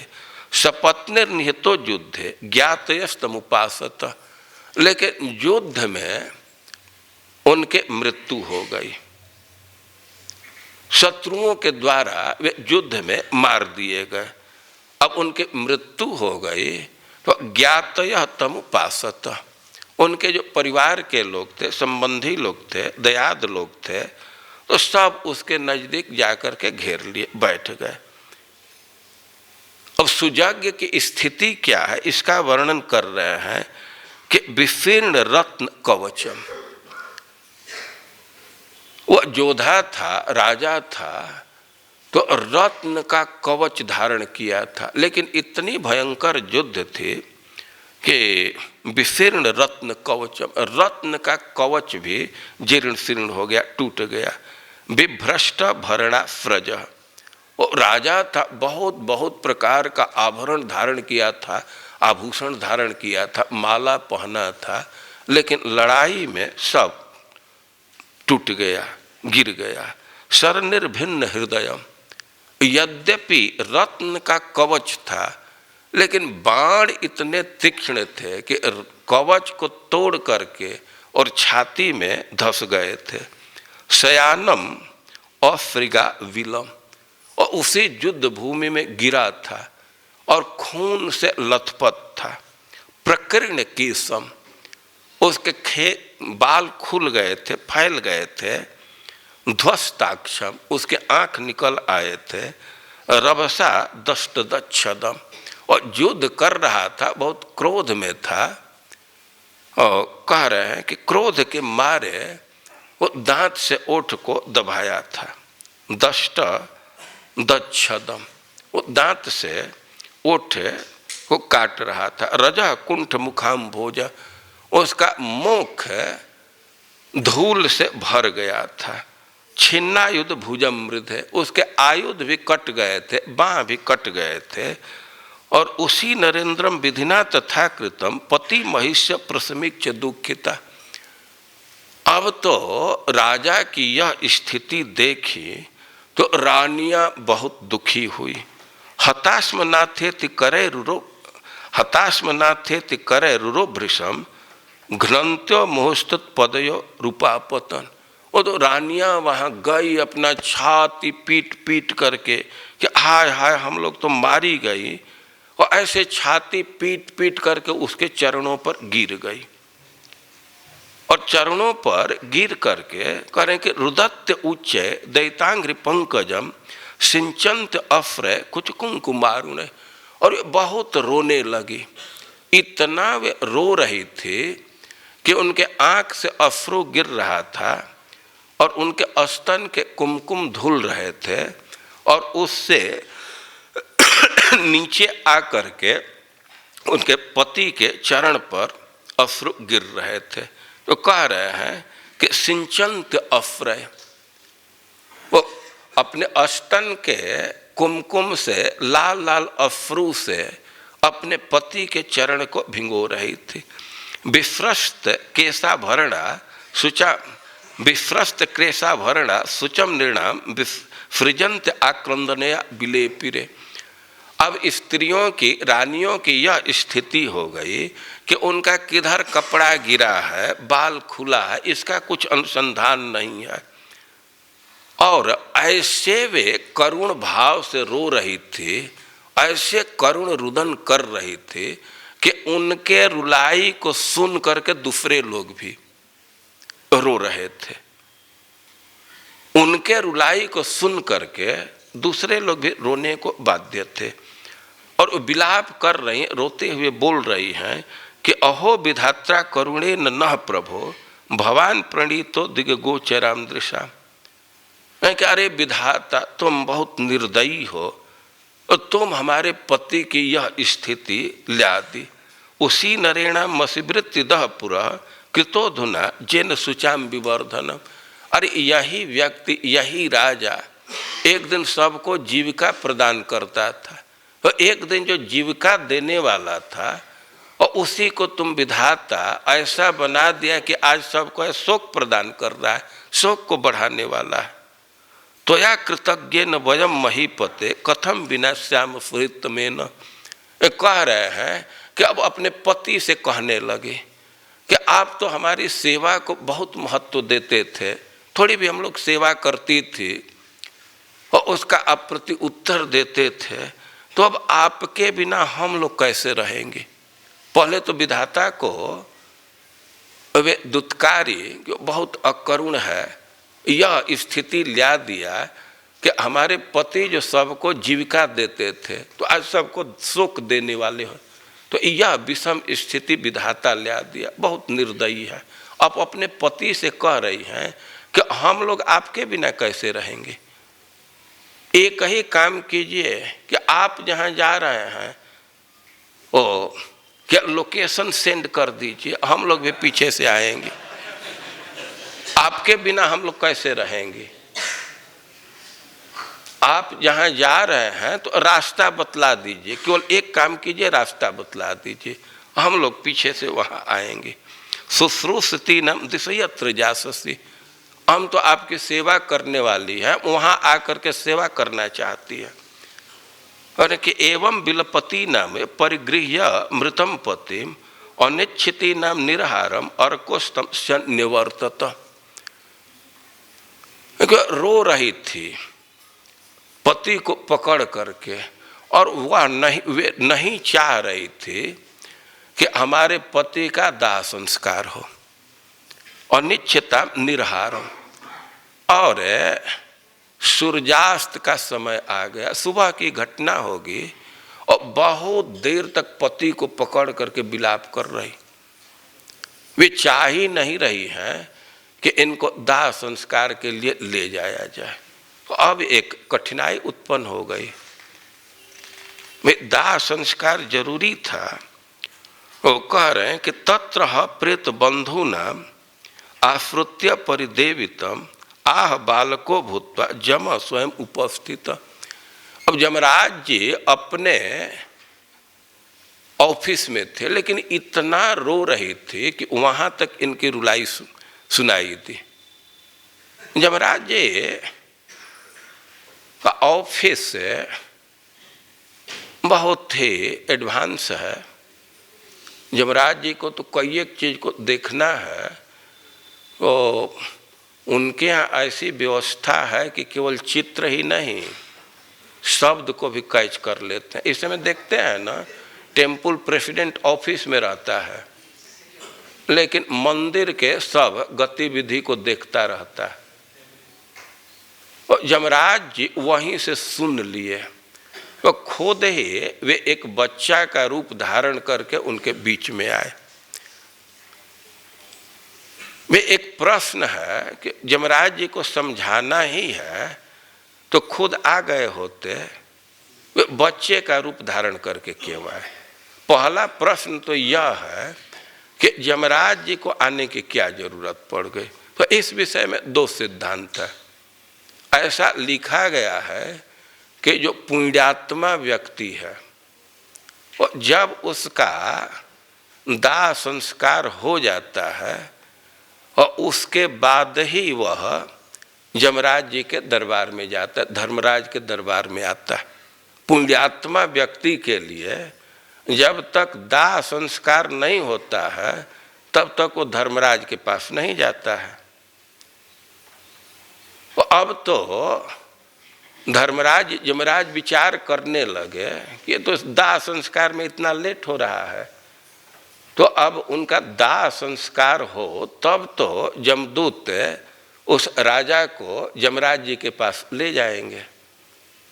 ये पुण्यात्मा राजा थे। यह दूसरा सिद्धांत है कि अब जो राजा की पत्नियां थी तो उसमें कई एक पत्नी या कोई पत्नी वैष्णवी थी, वे भगवान के भक्त थी, तो अब वहीं बैठी हुई है, तो उसके नज़दीक तो यमदूत जा नहीं सकते, क्योंकि यमराज जी तो आदेश दिए हैं नो पसीदत। जो भगवान के नाम का उच्चारण कर रहे हैं, भगवान की भक्ति कर रहे हैं, तो उनके नज़दीक मत जाना तुम लोग। गदया भी रक्षिता, वे अपने गदा से भगवान रक्षा करते हैं, और वैसे लोगों को दंड देने में न काल सक्षम है न हम लोग सक्षम हैं। तो अब यमराज जी का निर्देश है, यमदूत वहाँ जा नहीं सकते थे, तो अब यमराज जी खुद ही बालक का रूप धारण करके गए। कौन वैष्णवियों को, उसके पत्नियों में जो वैष्णवी है उसको हटावे उससे, तब यमदूत उसको पकड़ करके ले जाएंगे जो करे। और यह तो उनके आने के विषय में सिद्धांत, वे बालक बन करके क्यों आए? उनको समझाना ही था तो खुद आ जाते। और देखिए इसमें दो बात, ऐसा देखा जाता है कि कोई बालक कुछ बोलता है तो उसके वाणी मधुर होने से लोगों का ध्यान उधर आकृष्ट हो जाता है। और दूसरी बात है कि स्त्रियां रो रही हैं, अब पहले ही सुने कि उनको कपड़े का अनुसंधान नहीं है, बाल खुला हुआ है। अब स्त्री इस अवस्था में है तो सयाना पुरुष कैसे उसके नजदीक जाएगा? हो बालक को जाने में तो कोई दोष नहीं है। तो यमराज जी बालक का रूप धारण करके आए और स्त्रियों को वे समझाने लगे, और कई एक प्रकार से वे समझाए हैं। पहले तो कहने लगे कि अरे अरे ये देखिए, ये जो उम्र में अधिक हैं और संसार का ज्ञान रखते उनको भी मोह, और इनसे अच्छा तो हम लोग हैं। हम लोग बालक हैं, माता पिता हमारा त्याग कर दें, हम लोग कोई चिंता नहीं करते हैं। सरक्षति रक्षिता यो ही गर्भे, अरे जो गर्भ में रक्षा किया वो रक्षा करेगा, हम लोग तो चिंता नहीं करते हैं। और ये लोग सयाने हैं, जन्म मृत्यु को देखे सुने ये भी ये चिंता कर रहे हैं, तो यह तो बहुत आश्चर्य की बात है।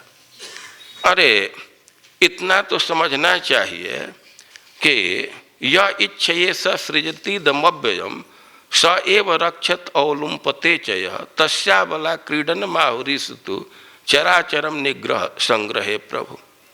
अरे कि हम गर्भ में रक्षा किया तो वही रक्षा करेगा। वो स्त्रियां कह सकती थी कि आपके तो गर्भ में रक्षा किए, अभी रक्षा कर रहे हैं, लेकिन हमारी पति की तो रक्षा नहीं किए।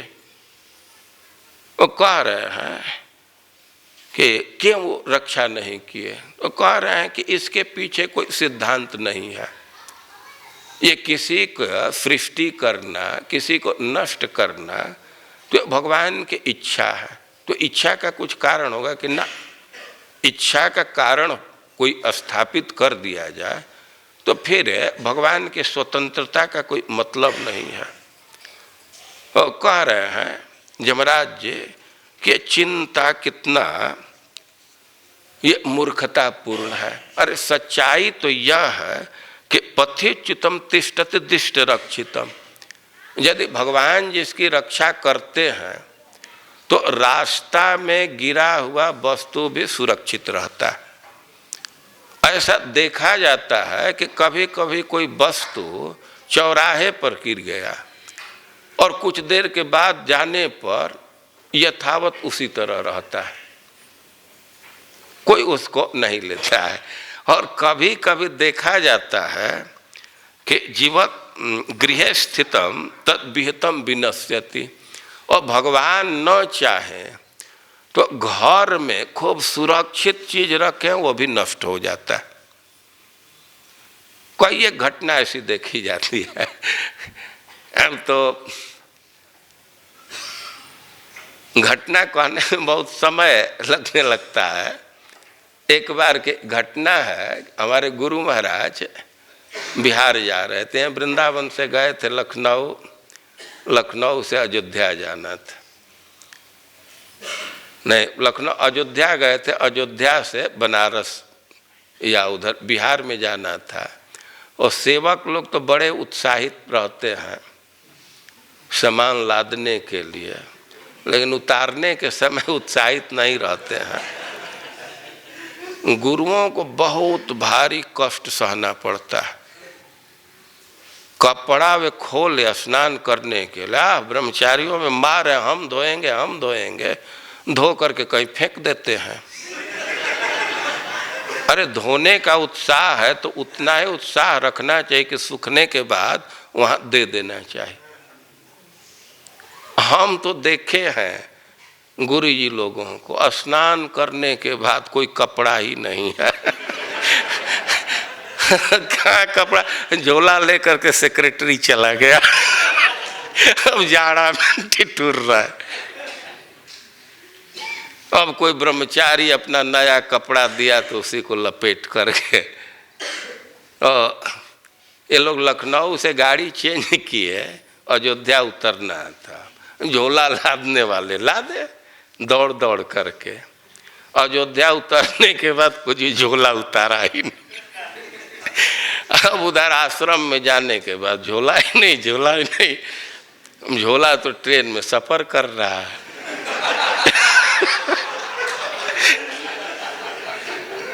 लेकिन संयोग से राधा रमण महाराज पहले चले गए थे और बनारस में रुके थे।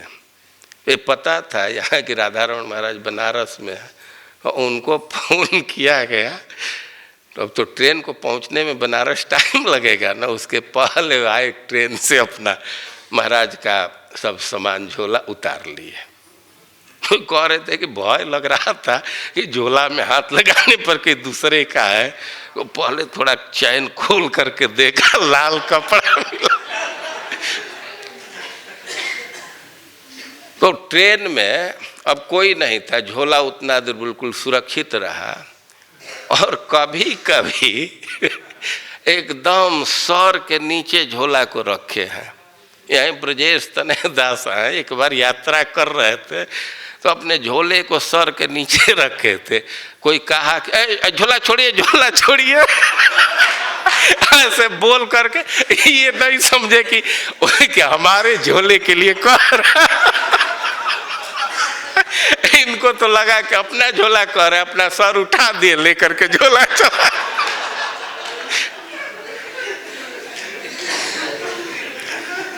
तो यमराज जी कह रहे हैं कि पथि च्युतम तिष्ठति दिष्ट रक्षितम गृह स्थितम तद विहितम विनश्यति। जब भगवान रक्षा करते हैं एकदम चौराहा पर गिरा हुआ चीज भी यथावत रह जाता है, और भगवान अब उसको नष्ट करना चाहते हैं तो ताला के अंदर रखने पर भी वो नष्ट हो जाता है। हम लोगों के गांव की घटना याद आ जाती है। वो एक व्यक्ति थे, गांव के सबसे बड़ा पहलवान थे, और लड़के कुछ अन्न चुरा लेते थे। तो कार्तिक में बीज के लिए कठिनाई न हो तो कोठा मतलब मिट्टी के छत पर, ऊपर गेहूं को सुरक्षित रखने के लिए रह करके ऊपर से तीसी का आवरण दे करके मिट्टी से लेप कर दिए, सुरक्षित रहे। और ऊपर रूम में जो कोठा था तो उसमें ताला भी लगा दिए कि उधर कोई जाएगा ही नहीं। तो एक तो मिट्टी से लेप किया गया है, ढक करके रखा गया, मैंने अच्छा कवरिंग खूब, उसको तोड़ने में थोड़ा समय लगता है। ऊपर से ताला है। उनके घर के लड़के वो ऊपर से तो नहीं कुछ किए, लेकिन नीचे से ही छेद कर दिया।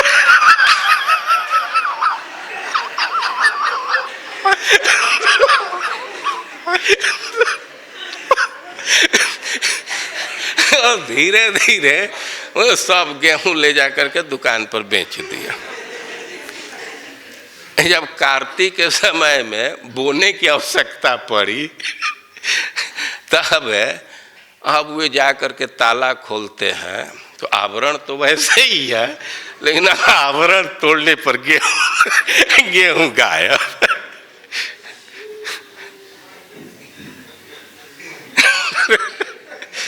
दो आवरण फिर भी गेहूं गायब। तो यमराज जी कह रहे हैं कि अरे वो भगवान रक्षा करते हैं तो कहीं भी सुरक्षित रहता है। जीवत्य नाथोपि तदीक्षितो बने गृहे भी गुप्तस्य हतो न जीवति। वे रक्षा करना चाहते हैं तो वन में भी कोई पड़ा है वो जीवित रह जाता है। ऐसा कई एक घटना में देखा जाता है कि कई एक स्त्रियां अपने अपजस से बचने के लिए नवजात शिशु को बिल्कुल वन में फेंक देती है और वहाँ से वे जीवित प्राप्त किए जाते हैं। और भगवान न चाहे तो एक डॉक्टर नहीं, डॉक्टरों का टीम लगता है और कितना कितना आईसीयू क्या क्या रखते हैं, इसके बाद भी नहीं बच पाते हैं। और कह रहे हैं कि भूतानि भूतैर निजो निकर्म भी भवन्ति काले न भवन्ति सर्वश। तो ईश्वर के अधीन है, कभी व्यक्ति सुरक्षित रहता है, कभी नहीं सुरक्षित रहता है। तो जो चीज़ ईश्वर के अधीन है अब उस विषय में शोक करने की आवश्यकता नहीं है। और ऐसे मृत्यु को भगवान के अधीन मान करके यमराज जी समझा रहे हैं। अब फिर वे दूसरे दृष्टि से भी समझाना प्रारंभ किए। जन्म मृत्यु तो शरीर का होता है, आत्मा का नहीं। अब देह और आत्मा के अंतर करते हुए यमराज जी नहीं, हाँ यमराज जी उसी नरेश के परिवार वालों को समझा रहे हैं। या मूलतः हिरण्याक्ष हिरण्यकश्यप अपने परिवार वालों को समझा रहा है।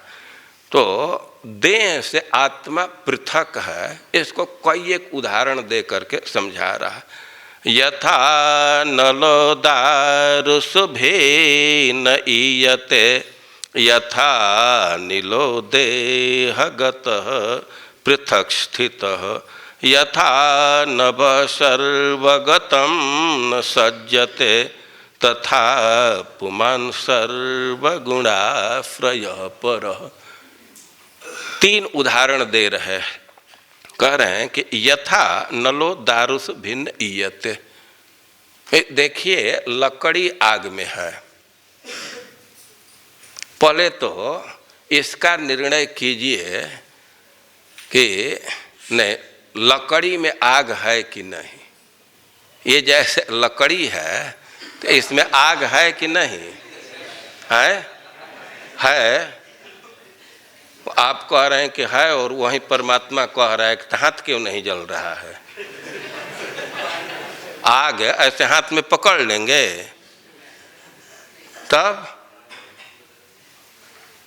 परमात्मा आपके बगल में बैठा है ना, कह रहा है कि वो आग होता उसमें तो हाथ नहीं जलता, इतना देर तक आग पकड़ेंगे कितना वो ठंडा है। तो आग है कि नहीं है?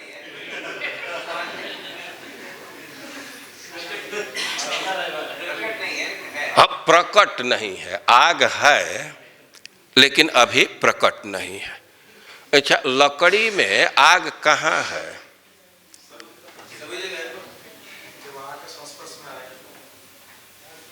ये लकड़ी में आग तो जरूर है, लेकिन आग कहाँ है?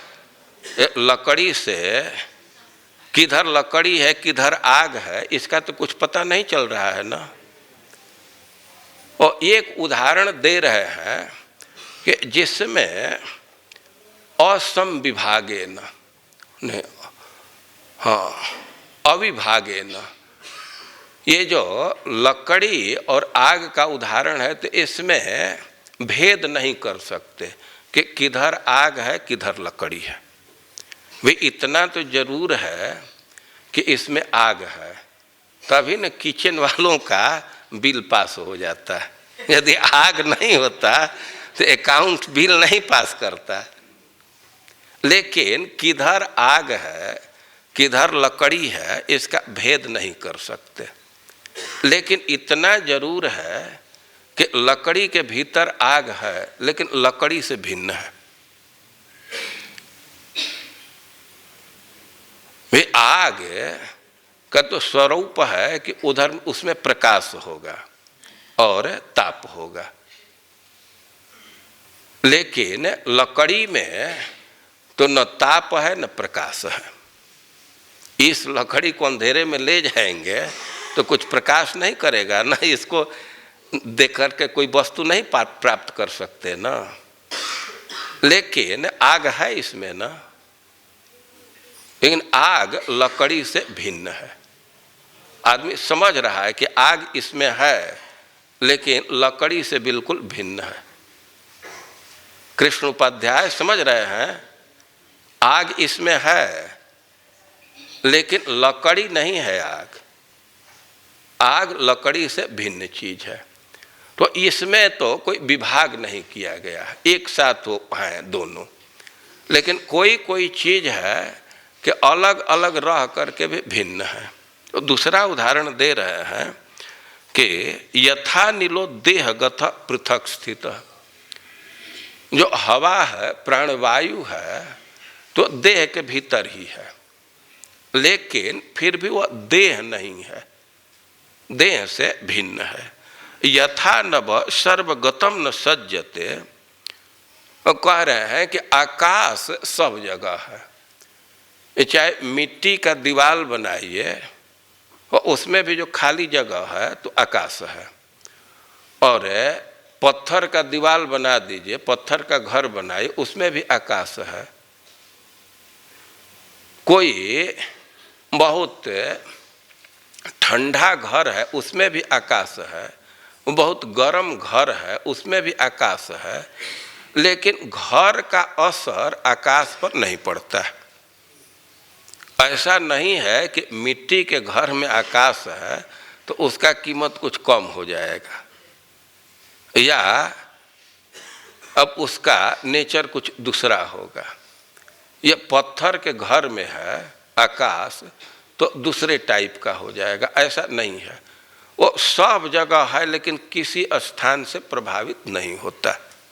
वो तीन तीन उदाहरण दे करके समझा रहे हैं कि अरे आत्मा भिन्न है देह से, और देह के धर्म से आत्मा प्रभावित नहीं होता। देह के मरने से आत्मा का मरण नहीं होता है, देह के जन्मने से आत्मा का वो जन्म नहीं होता है। और देह और आत्मा दोनों अलग अलग प्रकार के हैं, और इसको समझाने के लिए उदाहरण दे रहे हैं। या इसमें जो शब्द है पुमान, और पुमान का अर्थ जीवात्मा भी होगा और परमात्मा भी होगा।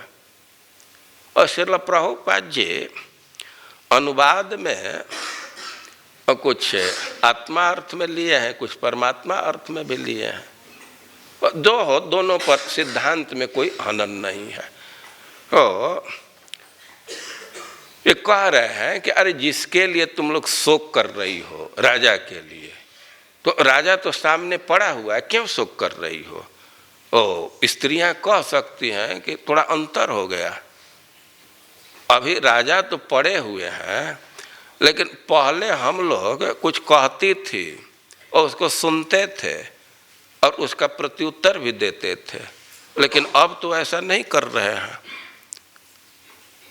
तो यमराज जी जो बालक के रूप में समझाने लगे कि अरे ना ना, जो प्रत्युत्तर देता था और उसको तो तुम लोग कभी नहीं देखी, और प्रत्युत्तर देने वाला जो बोलता था तो वह नहीं मरा है, क्यों शोक कर रही हो? जिसको तुम लोग देखती थे तो सामने पड़ा है, तो इसके लिए शोक की कोई आवश्यकता नहीं है। और तुम लोग कह रहे हो कि जो बोलने वाला था बोल नहीं रहे हैं, तो बोलने वाला का तो तुम लोग कोई दर्शन नहीं की, कभी देखी नहीं, तो उसका अभाव क्या महसूस कर रही हो? वो उनका था कि अरे प्राण वायु है वही बोलता था ना, कि ना प्राण वायु नहीं बोलता, ये जो शक्ति का संचार होता है आत्मा से, प्राण वायु तो जड़ है। वो कह रहे हैं कि तथा पुमान सर्व गुणाश्रय पर, यद्यपि आत्मा ही सबका आश्रय है। जैसे ये बालू है और बालू को ऐसे मुट्ठी में पकड़े हैं तो बालू वहाँ टिका हुआ है, यदि मुट्ठी ढीला कर दें तो बालू गिर जाएगा। तो उसी तरह जब आत्मा है शरीर में तो शरीर टिका हुआ है, आत्मा निकल जाए वो यह भी जीर्ण शीर्ण होकर के नष्ट हो जाएगा, जहाँ से आया है उसमें लीन हो जाएगा। तो कह रहे हैं कि सर्व गुणाश्रय, सबका आश्रय वही है। या सर्व गुणाश्रय का अर्थ है कि आत्मा सब जगह व्याप्त है, परमात्मा सब जगह व्याप्त है शरीर में, लेकिन शरीर से बिल्कुल भिन्न है। यमराज जी समझा रहे हैं कि जिससे तुम लोगों का व्यवहार था तो सामने है, इसलिए शोक करने की जरूरत नहीं है। और जो व्यवहार का मूल कारण था तो उसका तो दर्शन तुम लोग कभी की नहीं, तो उसके अभाव अनुभव करने का कि भी कोई औचित्य नहीं है, इसलिए शोक व्यर्थ है। और कह रहे हैं कि कितना दिन भी शोक तुम लोग करती रहोगी, ये लौटने वाले नहीं है, शोक से घाटा हो जाता है। और वो बच्चा एक पक्षी का इतिहास प्रस्तुत किया, कहा कि इसी तरह एक कबूतर शोक कर रहा था। एक घटना बतलाया कि एक जगह कुलिंग जोड़ी थी, कबूतर और कबूतरी थे, दोनों साथ में रहते थे, उनके बच्चे भी थे। और एक दिन एक बहेलिया गया और जाल बिछा करके और थोड़ा उसमें चारा डाल दिया, अब कबूतरी लोभ में पड़ गई। आचार्य लोग लिखे हैं कि स्त्रियों को लोभ दे करके फंसाना आसान है, कुछ चावल या कीड़ा मकोड़ा डाला और कबूतरी उसके लोह में चली गई, वो जाल में लपेटा और लेकर के चल दिया। अब तो कबूतरी भी दुखी, अब ये बहेलिया से कहने लगा कि अरे उस दीनहीन को जो रो रही है उसको ले जाने से क्या लाभ होगा, और थोड़ा विचार करो कि अब उसके बिना हम कैसे रहेंगे, ये बच्चों का पालन पोषण कौन करेगा, वो इतना रो रही है, तुम लोग उस पर ध्यान नहीं दे रहे हो, अरे उसको अकेले क्यों ले जा रहे हो, अब हमको क्यों छोड़ रहे हो, हम कैसे बच्चों का पालन पोषण करेंगे, उसके बिना कुछ नहीं कर पाएंगे। ऐसे रो रहा था, तब तक इस पर बाण मारा, ये भी खत्म और इसको भी पकड़ लिया। तो यमराज जी कह रहे हैं कि शोक से कोई फायदा नहीं, व्यक्ति जो रो रहा है उसको भी उसी अवस्था को प्राप्त होना है। स्वयं स्वधर्मा अपि शोचन्ते पार्थ, वो तो उसी धर्म का व्यर्थ का शोक करता है। और इस प्रकार हिरण्यकशिपु जब समझाया तो उसके परिवार वालों को बात समझ में आ गई और हिरण्याक्ष के लिए शोक का त्याग कर दिए और तत्वे चित्तम अधारयत, वे तत्व को समझ गई। अब परिवार के दुख को तो दूर कर दिया, वो बात बोलने में बहुत सक्षम था, किस देश में किस व्यक्ति से कैसे बोलना चाहिए, बहुत सफलतापूर्वक उपदेश दिया और परिवार के दुख शांत हो गया। अब उसके बाद उसका क्या व्यवहार हुआ इसको हम लोग कल सुनेंगे। हरे कृष्ण।